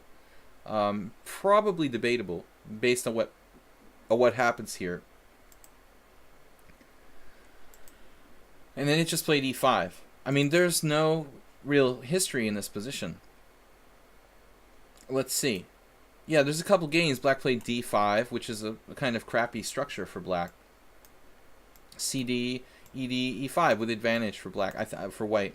I think this is just a good position for white. It's just not adequate for black. White has too much space. So Leela comes up with this cool idea here to go, and then you expect knight e4 now. You expect it to play knight e4, which is a reasonable move. But it's funny that Stockfish finds this move, but only after it analyzed it earlier today. Maybe it's stored in the cloud or something. Bishop takes g2. Sacking the rook. You know, to be fair, this kind of idea, though, Eubatis and everybody, if you look at some games by like Tony Miles, let's say in the English defense comes to mind. You know, these kind of lines where you're grabbing rooks are known to be very, very dangerous. Well, the follow-up is pretty cool. It goes here. You know, you expect, like, Stockfish is suggesting bishop g5, too sharp. So, how far works this out? E takes f6, g6, and then bishop g5, sealing the pawn on f6. I think it's pretty cool. Bishop takes h1, queen g4, d5, queen h4, and now we're threatening mate quickly, so it has to defend against the mate. Knight d7, pressuring f6, and then f3, which is actually trapping that bishop on h1. Right now, Stockfish thinks it's better, to give you any indication of what's going on here. Like, it's horizon. It's possibly a horizon thing. Rook b8, king f2. Rook b8 is a strange move. So let's try to play a different move here. e5, recommended by Stockfish. I have no idea, though. Where is the horizon here? Very, very deep, I would imagine. Stockfish is only up to move... It's only up to depth 19 at this point. On my computer. Its depth is just not really far enough, I guess, for Stockfish to really understand what's going on. So rook b8, obviously a kind of slow move and a strange move. The computer, I want to say this though, this gull is not that strong. Bishop e4, not recapturing on c4. And this is one thing I noticed with lichess, it's not materialistic. It's almost anti-materialistic. Not recapturing on c4. So the position doesn't open up as much. And now c5. And now watch this. Bishop takes g6. Because if f takes g6, you win the queen with f7 check. It's beautiful. Asterbate, you might have answered me. Did you point out this game earlier? Yeah. Mr. Coffee's like, no, it was Bob. White's just winning. And now Stockfish sees over the horizon. Only now. And move. It's like old computers from the 90s. They would have big horizon effect problems. Now it's like the horizon is clear. So I thought it was you, Asterbate. Sorry. And now it's just in giveaway mode. This is just like going back to the 90s. Early chess computers. Not seeing over the horizon. So the horizon here is massive. And it's mate. Beautiful game. But very illustrative of what lichess can do. To just an ordinary engine. Although the Gull program doesn't seem very strong to me. It played horribly in one game against the lichess when it was like white in a King's Indian. Just got demolished. Lichess with black in the same series of games that I analyzed for on the blog played one game where it was black just destroyed Gull. It just mated it like you would expect in a closed King's Indian position. Again, like an old computer from 1992 or something like that. An old program. Alright, next up is Nefedov. We did that. Move 11 is next. We got move 11, S4, and Haberbaum. And we've got 45 minutes left. Bob's right, but we can probably, learn from this. If an engine gives you a rook, be suspicious. If an engine gives you anything, be suspicious. If a strong master gives you anything, be suspicious, Bob. If anyone gives you anything, be suspicious. That's our Illuminati thought for the day. Just because I'm paranoid doesn't mean they're not out to get us, right, Panda? Alright, the Panda's in the house. We've got the best white and black animal in the world who plays chess. He liked that game as well. So, move 11 up next. Thank you guys for supporting the stream by subscribing. This is a tournament game that move 11 played against an 1860 player. So move 11 is white. Live game. What was the time control for this game? Move 11. Yeah, that's pretty scary going from 3.5 to minus 1.7. But that's a rook turnaround. Take care, Tushar. We'll see you later. Tomorrow's stream at 10 a.m. EDT, guys. We're going to take all challengers in Blitz and just Blitz, 5+3, here on the stream. Oh, no. No. We want the no button. Alright. I meant to hit the no button. It was an accident. Rowson wrote Chess for Zebras. Excellent book. Percy Hepworth. Chess Ponda has competition.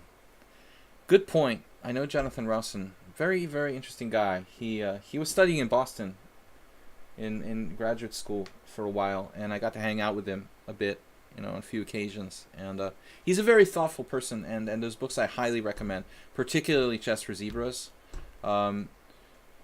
Jonathan Rowson, the Scottish Grandmaster, he's kind of like a philosopher style person, and you get a very special book when you have someone like that. He's just not just a chess player.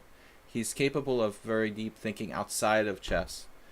That's a special kind of person, and I think his book is an excellent despite the fact that it's an animal that's black and white, we still prefer the Ponda. I'll write Chess for Pondas. All right. Just to compete with Jonathan Rowson. S4, take care. So, this is move 11's game. Knight c6, d4. We're going open Sicilian here. Our major fear is the Sveshnikov. I think the best two defenses for black in the Sicilian have to be, like, A, the Najdorf, and B, the Sveshnikov. Those are the two most durable. I would imagine the Kalashnikov with e5 also quite interesting. The Rouser seems problematic. I've been playing the Rouser for black, the black side of the Richter Rouser, and it's just hard for black. I was having this discussion with David Vigorito. We both wanted to have this line for black. It seems like this should be a decent opening for black to play this classical Sicilian. But Bishop g5, it just doesn't seem like black can cut it here. In all of the main lines, it seems like black is always in some sort of problems, theoretically. And basically all the top players have problems here. If you look at games from the 90s, there were lots of players who played the black side of the Richter Rouser. Saul, take care. Thank you for contributing. Chess for Pondas. Chess for Dalmatians. Chess for Killer Whales. So, anyway, the Rouser has some problems, but we'll see here. And move 11 seems quite strong and well prepared against the Rouser in particular. Queen d2. Occasionally you'll see the Perenni, a Tolnai variation. Queen d3, Zoltan Varga. So let's see, Bishop e7. Okay, this is my game against Hikaru Nakamura from 1999. Hikaru was small. He was a kid, and I played this variation for a while with black. I also had the same variation against move 11, but he got him in a different line, I think. Did we have a game in this line, move 11? No, I can't remember. Castles, f3. Hikaru, how you pronounce it, played f4 against me years ago. He swindled a draw from a pawn down position. 101 tactics for Dalmatians, nice. I won't steal that. Knight b3, another main line. But f3. Yeah, this is interesting. Peter Wells wrote a good book on the Rouser, the black side of the Rouser, years ago, but it's out of date now. It's too old. It's from 1998. I think he covered this move quite a bit. But interesting to look at the statistics. f3. Only 276 games, 278. I would get glasses. Yeah, it was queen b6, knight b3 against move 11, the other game. But that can transpose. If you play knight b3 voluntarily, the main move for black is queen b6. It doesn't mean it's the best move, but it is like the main move. Maybe it's not the best move. Stockfish wants to play d5 here, though we know how much Stockfish knows. This may be too risky for black. I lost to Sergei Kudrin once, knight b3, queen b6. So f3, and now what? d5. Wow. I don't think I've seen that. It makes some sense to strike in the center if you can. Interesting.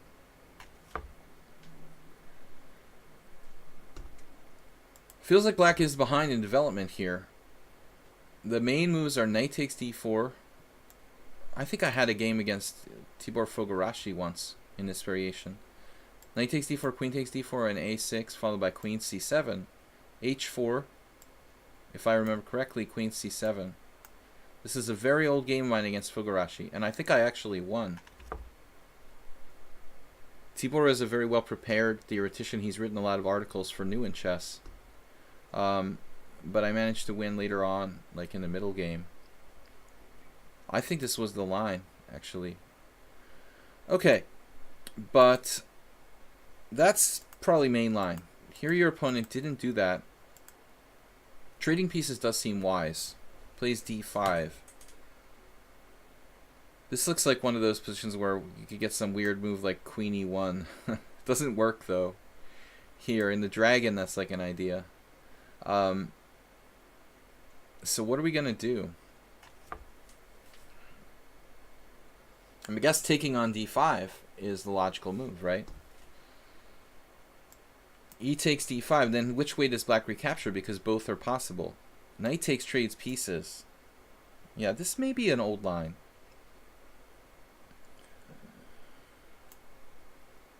I think I saw this played in that around the same time when I played that game with Hikaru. There was another game I saw in some line like this. This is pretty boring variation.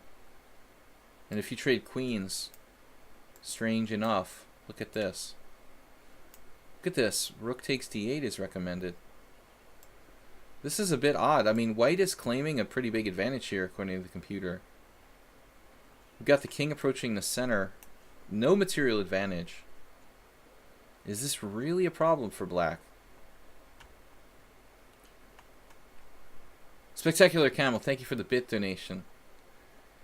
Remember to call it chess for pandas. Pandas. The dragon is tough, man. That's why I play the accelerated dragon. The accelerated dragon is a little easier to endure theoretically, although you suffer a little bit more. The dragon itself, very hard to hold up theoretically in the main lines. So that's, I think, what black, would normally face. Move 11 plays bishop e3. Yeah, this is a weird move. I mean, it just seems weird to like undevelop your piece here. If you ever study the games of Alyokhin, I'm trying for Nefyadov to do this correctly. Alyokhin. If we ever study the games of this former world champion, you notice that his pieces just fly out and nothing ever retreats. That was the most striking thing when I studied like the best games of Alyokhin, that it's just intuitive. The pieces go out and nothing ever comes back. They naturally go out to the best squares. You don't retreat pieces at this stage of the opening. You've done nothing wrong. So it's extremely odd to play bishop e3. It seems like move 11 was surprised and he didn't know what to do. The computer recommends this move h4, which was only played in one game. I mean, that certainly seems like a safe option, but you're risking damage to your structure, and that's the question here with h4. Can white, deal with this structural damage? I guess both sides have structural damage. B takes. We're going to end up with mutual isolated pawns. Knight takes a4. Now what? Knight takes e4. F takes e4. Maybe trade queens. Queen takes d2 check. Bishop takes d2. What do we do? Rook takes d2. I mean, this is a very technical position where it's hard to see like white being that much better. But some players might like this. Very simple, easy, safe. I don't know, hard to lose. It looks like you have no choice, move 11. Like, you have to play e takes d. There just isn't another good move. He who hesitates is lost. He who hesitates is draw. It's a blow to the ego to retract a piece. Apparently, move 11 doesn't think so. He must have had a rationale. I mean, you know, this is played at some points later on, so the pawn can advance. But I think that's typically in a situation where you have real dominance over the center. You know, you're so dominating the center that you got all the time in the world, basically. Here, that's not the case. Black just played d5. He's playing in the center. So I think bishop e3 is just a loss of time. And the guy takes, and then move 11 has a very, very crafty idea here. He sacks a pawn with queen e2. But I guess if we want to play this way, like the dragon idea of like queen e1, I guess I liked a little bit better somehow. Though not really convinced there's enough compensation here. So you decided to play queen e2. Obviously, queen e2 blocks the bishop on e2. So, objectively, we should just take our pawn back, you know. Knight takes c6. Play a version of what we just looked at. Like a simplified endgame where it's like more or less equal. Knight takes e4. And knight takes e4 and f takes e4. This is obviously equal. I mean, both sides have an isolani. The position is pretty simplified. If anything, white is still a little bit better, even though you wasted time with bishop e3. Obviously equal, except more equal for white. He doesn't have to take on e4, though. He could probably make another sensible move. Alright. So bishop e3, he takes, you play queen e2, sacking a pawn, and then he played this. Not developing the pieces. Be careful, because this is not developing the pieces. Still, it might be a strong move. Yeah, I'd be more likely to play something like queen c7. But I understand knight d5. He's going for a very valuable piece, that bishop on d5, e3, and it's also obstructing the threats along the d file. This looks like in my game there's a hyper-accelerated dragon. That's cool. So we'll take a look at that. Saul. Then knight b5. The problem with knight b5 is I don't see where it's going. I just don't see where it's going. You know. I don't know what to do here. I guess you could play knight takes e4. I would just play knight takes e4. And try to live. You know, giving up your bishop here might be... This is a win. Wow. Knight takes c6. Whoops. Queen takes d1 check. There's that little problem. Is that guy trapped on e7 though? Wait a minute. Let's have a look at this with lichess. Spectacular Camel will like this variation. Can we trap the knight on e7? This is pretty nasty. Man, this is a little too weird. Wow, and it gets trapped. Rook e8. That's cool. So it's just an equal ending after a while. Actually, black's up the exchange now if we play knight d5. So what happens here? Knight takes, rook takes. More or less equal. Crazy stuff, guys. So move 11 played knight b5. This looks like a mistake. But he's got ideas of taking on d5 and like coming back with the knight back to c3. But I just don't see, you know, any development happening here. Knight takes c3, knight takes c3. Okay, that wasn't really dangerous. He doesn't have a lot of squares. It looks like he has to find this. Or he could try to win a pawn with pawn takes. I think this is an interesting question. How would you recapture here, move 11? Would you take with the queen or with the pawn? Taking with the pawn is like tempting because you open up the g file, but it looks like that's fairly easy to protect with bishop f6 coming later on. Yeah, this is strange. Strange play. Very, very generous. He could have played queen a5. Not an easy move to find, but the only square for the queen, basically. So by process of elimination, he's got to see that he's on a2, which turns out to be very important. Pawn takes pawn. And then we don't have time to play rook takes d5. That's just too vital, losing the a2 pawn. So this is where move 11 would have to take time to play like king b1, and black has a good game, basically. Bishop e6. And I don't like this for white anymore. It just doesn't look like you have anything, and you're probably down a pawn. So let's look what happened here. I mean, in this series of the last several moves, black plays d5. Undeveloping, non-developing, and then really non-developing. I'm not seeing any development taking place here. Black, not really either, but you sacrificed a pawn in the process.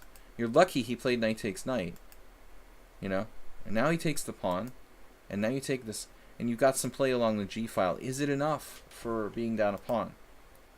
I don't know. Now he plays queen a5. Actually a good move. Queen is mobilized here really well. Might be a good defender. Queen b5. Yeah, I think this is kind of insane, you know, honestly. It's kind of insane to play queen b5 because you're down a pawn in an endgame. I mean, I realize that white has some compensation. It reminds me of the blitz game I had the other day in the tournament on Tuesday in the Mora Gambit, but general things, you know, don't trade queens when you're down a pawn. I mean, you're basically all in here. You're down a pawn, you sacrifice the pawn, you're playing opposite side castling Sicilian, and now you're trading queens.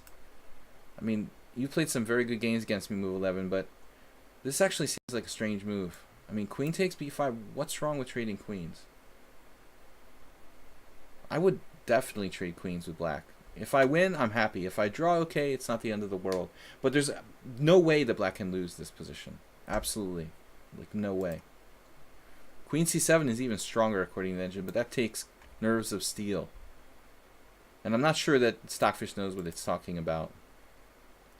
So I don't think under any circumstance you should... Your play doesn't make sense. Trading queen doesn't make sense here. You did like this queen e2 tricky move. You played knight b5. You're playing for tactics. And then you like change course and trade queens. That's very strange. So he plays bishop b4.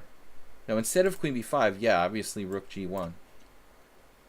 Okay, you want your bishop to have squares. Hopefully it will get in the game later. There's not that much happening, but you've got h4, h5. Hopefully. No, I like rook g1. This is weird. So he's like, alright, I'll trade queens. But why should, you know, we trade queens on your terms? Bishop b4 is not such a bad move, actually, by him. Here, here, he's up a pawn. Happy.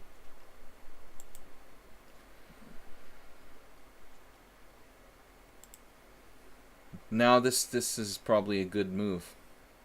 Though rook d8 is very, very tempting.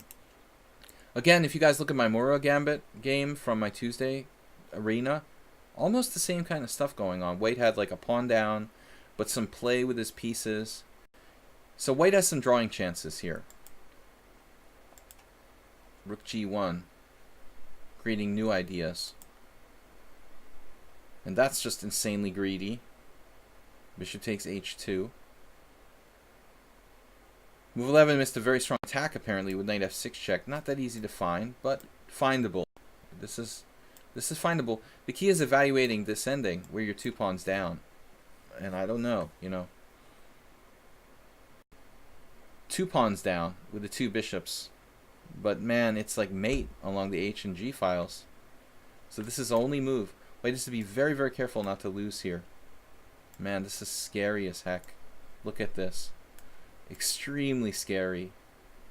He's hanging on by his fingernails in this position.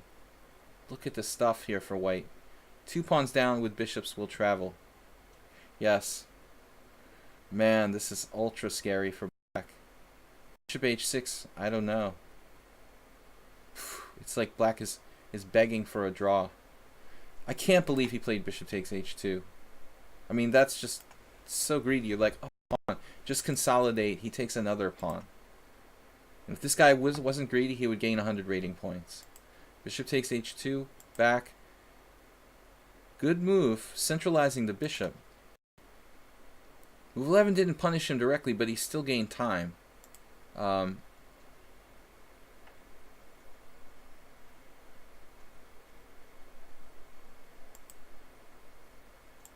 he's got the check again. And there's some serious tactics here. But, I mean, you need to have this set up. You know, what's the follow-up to knight f6 check? What do we have? Knight h5? Because if we don't have anything after knight f6 check, we've got to play a developing move with white. Just something like bishop e2, bishop d3.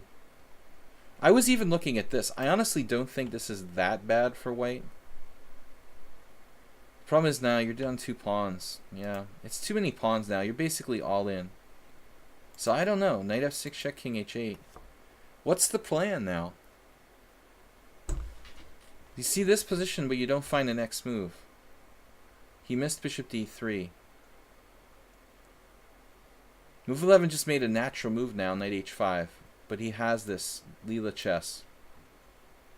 Man, this is Leela chess. Look at black, no development. Man, he can't take this. This is going to be mate.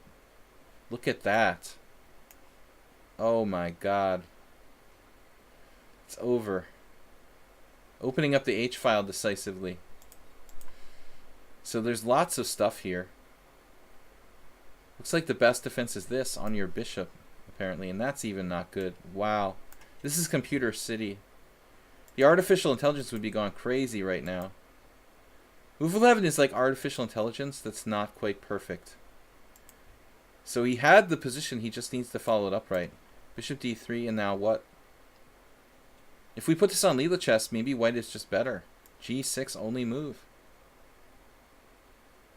White is better or not? Rook h1, he walks away with king here. Only move.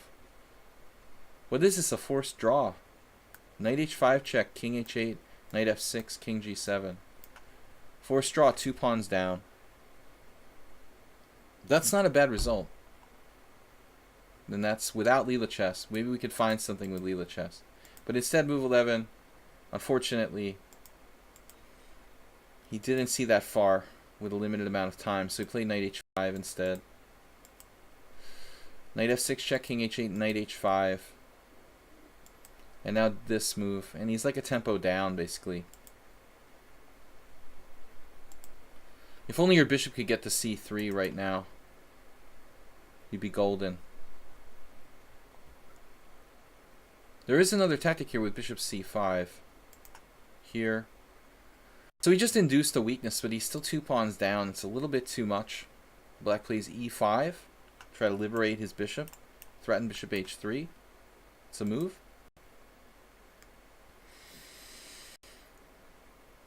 Then he must have seen a ghost or something.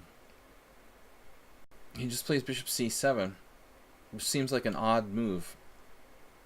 Black must have seen something that scared him here. Knight takes e5, bishop c5 must have freaked him out. But it doesn't appear that white has a knockout in this position, believe it or not. After rook g8, there is no knockout. It's scary, but there's no knockout. Bishop d4, very scary. But obviously f6. He's still just hanging on. So, he shouldn't have played e5, maybe, if he was not able to follow up actively enough. Bishop c5 here. Now knight d6. Now we're talking about 1 pawn down. The problem is black could have like 3 connected passed pawns in some variations.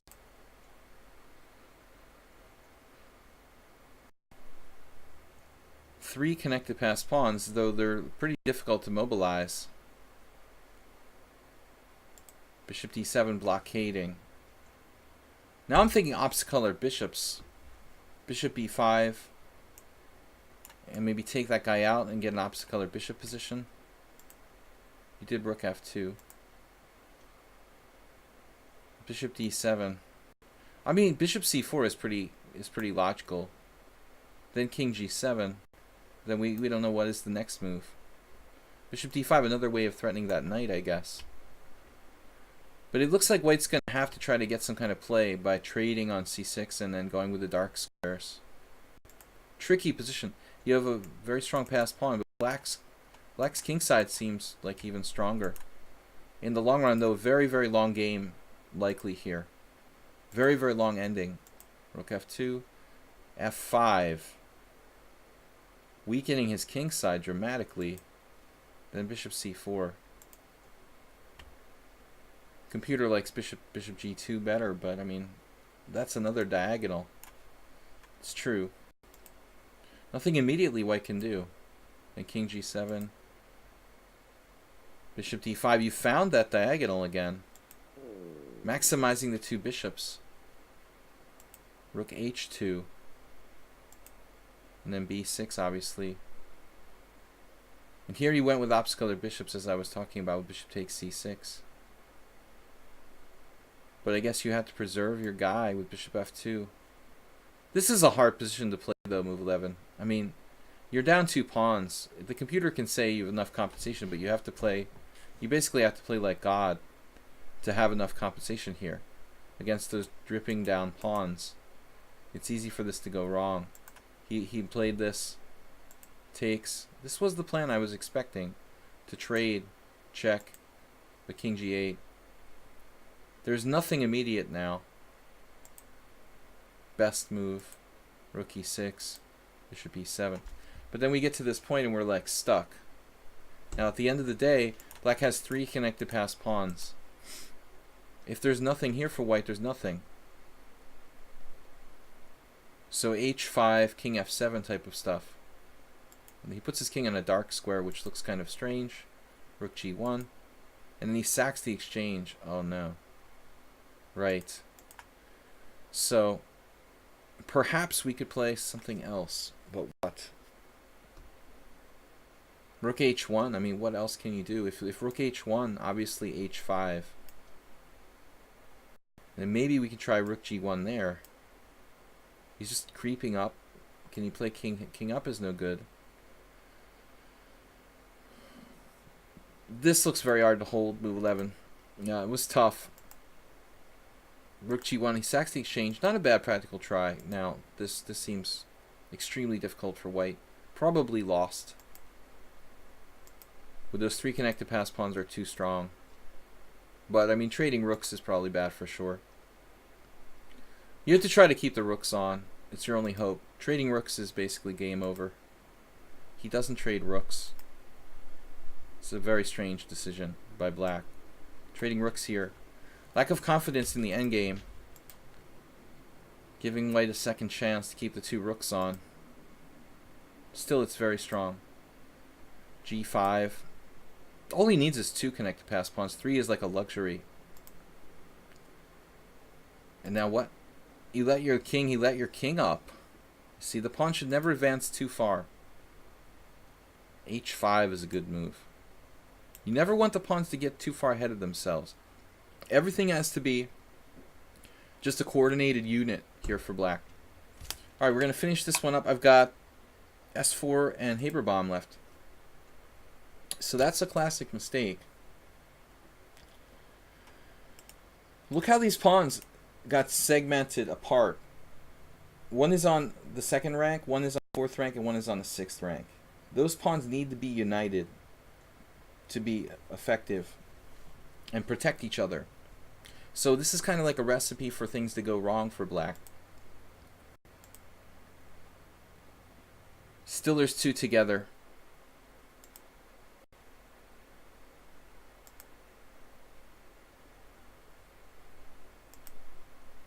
I don't know, why can't we grab this pawn with check? Maybe there's something there. Rook e7 check, king f6. Rook takes a7. I guess this is mutual time pressure. Yeah. So black should be winning with these passed pawns. But after king g5, that's a weird move. Black could take the c pawn, actually more material. He's up 1,000,000 pawns now. So in time pressure, he played king g5. This is a weird move.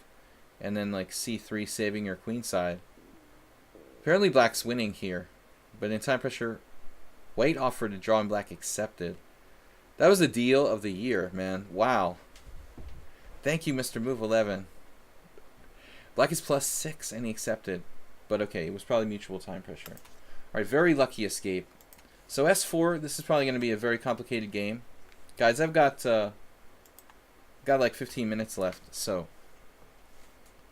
this is move 11 against FM in a simul. Lithuanian FM. Okay, S4 is black. Let's take a look at this, guys. We got like 8 minutes per game. E4, E5, knight F3, knight C6, D4. And then F5. Oh my god, what is that? The King's Gambit reversed. Crazy. This is similar to Nefedov's game, but there's no there's no bishop B5 out. That's not good. You know, this is really, really dubious. Oh, it's the wrong game. Sorry. Why do I have this game then? Let me go back. The other game. It's the wrong game. This is the right one. Okay. Yeah, we don't want to see that. That could get ugly. This is the right game. Different opening. It's the Sicilian. Okay. So, S4 playing the Sicilian. Oh, you told me it was an accelerated dragon. Okay. So, C3, bishop G7. You can also play D5 here for black, if you're willing to play with your queen on D5. Actually, move 11 also plays this. C takes D4, C takes D4. So here you need to play D5. We looked at knight F6 before. This is very speculative for black. I think that this is dubious. Probably dubious, but playable. Like an Alekhines defense type of thing. Here, like a weird Alyokhin's defense. But like generally you should definitely play D5. I don't like D6 at all. S4. I think this is giving white what he wants in the C3 Sicilian. This is the optimal C3 Sicilian. He's achieved control and just ideal pawn center. So do not play this for black. It's just not good enough. Knight F6, H3 for example here. I like this move, like H3 just prevents exchanges. Probably that's my preference. But no move is going to equalize here for black. Castle, bishop G5. This is a weird move. White should just castle and then later think about where to put that bishop. Yeah, H6 I'm on the fence about. Weakening your king side, probably not that great, but it's not a great position to begin with. So what are you going to do? H6, weakening your king side, bishop H4, that's a weird move. So I would definitely put the bishop on E3 here. And the plan is to play H3. If black plays knight to G4, then you play bishop back, wherever. You're going to kick him out next move. So there's really nothing you can do. But bishop H4 is a mistake, because now G5. He's a very young Cattoli here, lost in 1999, but he was only 2200. But G5, this is actually now, as scary as this looks, the best plan for black, because you could eliminate his dark squared bishop with knight H5. You got something. Now I don't mind black's position too much. You got something. You eliminate this killer bishop and trade a piece. And your king can probably be relatively safe, despite the opening of the H-file. Suddenly the position's okay for black. This is a really tough decision for white, too. Probably he should not castle, and hope to induce you to go here, so his rook has some play there. Queen D2 or whatever. This, okay, bishop G4 is a very strange move now for black. You don't have to take his bishop right away, but I don't like bishop G4. So you don't want to trade white square bishops in this position. And I don't know if you want to trade the dark square bishop either. Okay, it's not a terrible move. I would be most afraid of the white square bishop for white square bishop exchange. What if he plays like knight E1, in this position? Just as weird as it looks. Computer's saying knight E2. Maybe knight E2 is even possible. See, I don't want to see this white square bishop exchange. I was looking at knight E1. Still, black is fine. I mean, he messed up when he went bishop h4. But I still think he should trade the white squared bishops. He played h3, like a terrible move. I mean, this is a FM, like who's doing a simul, so he didn't have much time. He just played like the first thing that came to his head. But this is weakening, you know. And probably you shouldn't even exchange bishop here. Well, actually, it's okay. But why not take this first? Take here first, then you can decide. You could even bring your bishop back, probably to d7. I mean, if you want to. It's actually not so bad. You wanted to play concretely, so bishop takes. Bishop takes, knight takes. You know, it's a titled player. And now, knight d7. Yeah, I don't get that. What made you play knight d7? This is so obvious. Something you must have convinced yourself that d5 was good. This is actually your analysis, or the computer analysis, I don't know. Obviously, this is really, really good for black. Black is slightly better. The dark squares, and your bishop is good, and his bishop is bad. So, it's definitely favorable for black. Even queen b6 check and take on b2 might be good. Let's see. Though I don't always recommend grabbing material like this particular position. It's pretty complicated, actually. The pawn on b7 could be a real problem. Yeah, Saul's probably right. He could play e5, maybe. And white remains with a very dangerous pawn on b7. That could be a bummer. You'll end up having to sack the exchange or something. But this was a strange move. Knight d7. Not so bad, but not good. Now e6. I agree. Queen d3 here. White's still a little on the defensive. And now he just weakens himself. Well, he's going to lose a pawn either way. So it's kind of tough. White has to defend accurately. Rook d1, sacrificing the b2 pawn. Where's our compensation? Rook b1. If he plays this, queen takes, and then rook b1 back, we have counterplay, I guess. Oh no, even knight b5 might trap the queen. That's weird. You got to be careful. Not trapped, but pretty unclear. So, alright. And then this looks like a lot of weak squares for white. Knight e5 here. Still, you're not winning. You're a little more active, but now there is counterplay for white on the white squares at this point. So, just played a developing move. Here, here. That's a crazy move. He should play bishop takes g4. So his bishop lives. It became a pawn. Oh my god. After this, look at this. Look at that bishop. I would play like queen d8 or something. Can you do that? Can you go back here? Unfortunately, white's going to have knight b5. We can't prevent white from playing like g5 and giving the pawn back so the bishop lives. Alright, so here. This is best move according to the engine. Irish pawns. Now queen d8. He went forward. b3. Complicated game. And bishop f6. Nice plan to go here. He still doesn't play g5, giving the pawn back. I would have been strongly considering it. He was probably afraid of hg. So he goes here, a safe move. Trading pieces now. Now it looks like legitimately a draw. He should still consider g5, and he finally does it. Yeah. I mean, e5 actually looks like a mistake for you, but I understand. You know, you want to keep, like, the position closed or whatever. Maybe bishop e5 there. White's slightly better, according to the engine now. So here, here, here, here. And I think a draw is a fair result. The endgame actually ended in a draw, but it looks like white was winning for one move. Wow, you have very active pieces here. What happened? There's just no mate. You know, that bishop on h3, it's a menace. What a pawn. It's the super pawn. There's no threats.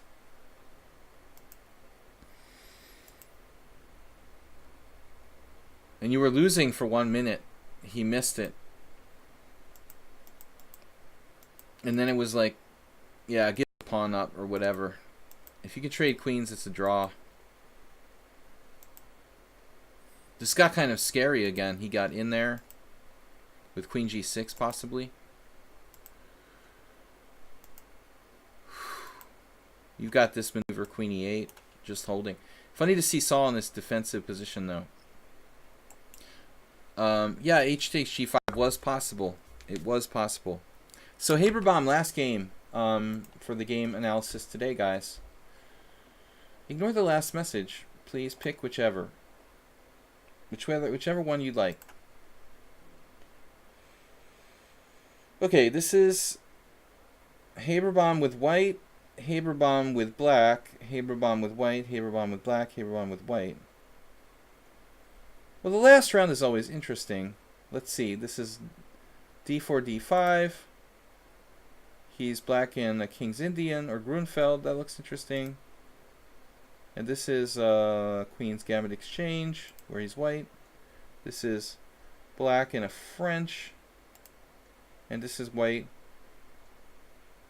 in a Nimzo. Let's do the white in Nimzo. You played white in a Nimzo against me a number of games. I want to see this. So Haberbaum is white in a Nimzo. Let's read what he said. We're in the same club. You know each other's style and openings. Okay. Second round of the day. So we've had quite a few games with Haberbaum as black here in this Nimzo. He plays queen c2. And his opponent probably knows that. So queen c2. I've been playing b6 against Haberbaum. That's been my area of interest lately. Instead, black castles, which is an absolute main line. And then e4. This is a very aggressive move by white. I think I had a game with no, maybe not. Maybe I never played this with black. I've had similar lines in the f3. I have seen this though. Dangerous for black. e5, knight e4, bishop d3, and then c5. This is very important. It looks like black has to act very, very quickly for nothing bad to happen to his king side. This is very, very sharp for both sides. Best play, it looks like, for both sides. Knight e2 can also be played. Yeah. So this is theoretical. C takes d4, knight takes d4. You know what's coming back to me? I had a correspondence game. I think I might have had a correspondence game in this line on lichess, if I remember correctly. Just kind of messing around. I don't know what happened to it. Knight d7. Yeah, this looks like the game that I had in the same line.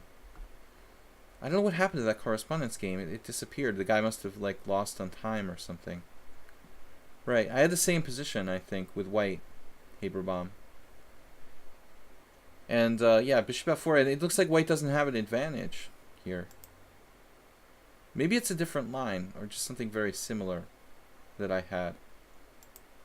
Queen h4, g3, queen h5.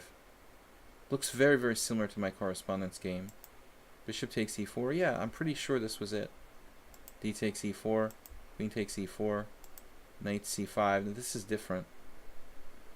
I definitely didn't get this kind of position. Don't know. But this much is, look, Mamadjarov versus Aronian. Lots of games, lots of draws. But bishop takes e4. So this is where you're leaving book.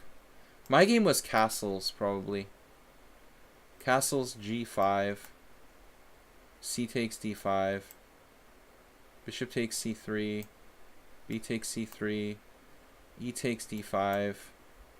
Bishop takes e4. D takes e4. e6. I'm not kidding. Like, I had this exact position in a correspondence game on lichess. G takes f4. E takes d7. Bishop takes d7. Queen takes e4. You guys can probably find it. F takes g3. F takes g3. It was a draw.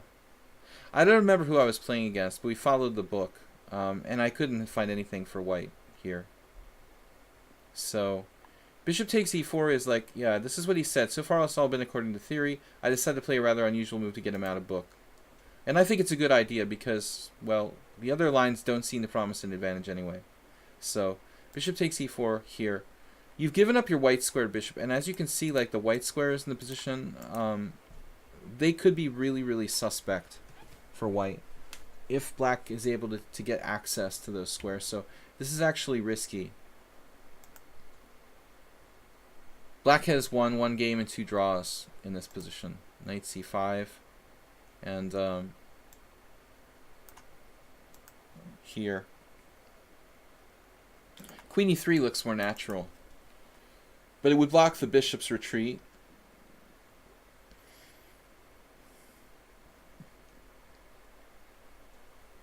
Queen e2 is trying to trade queens and fight for the white squares, so there's some benefit to that. I would think that black would consider playing queen g6 here, hey Rabam.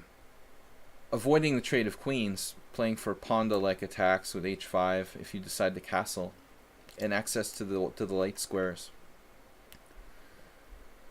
So honestly, this is maybe a key moment. Should he exchange queens or not?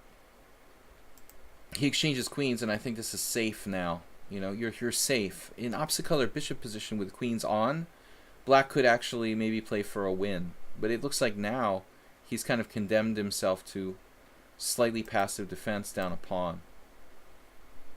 Though very logical play.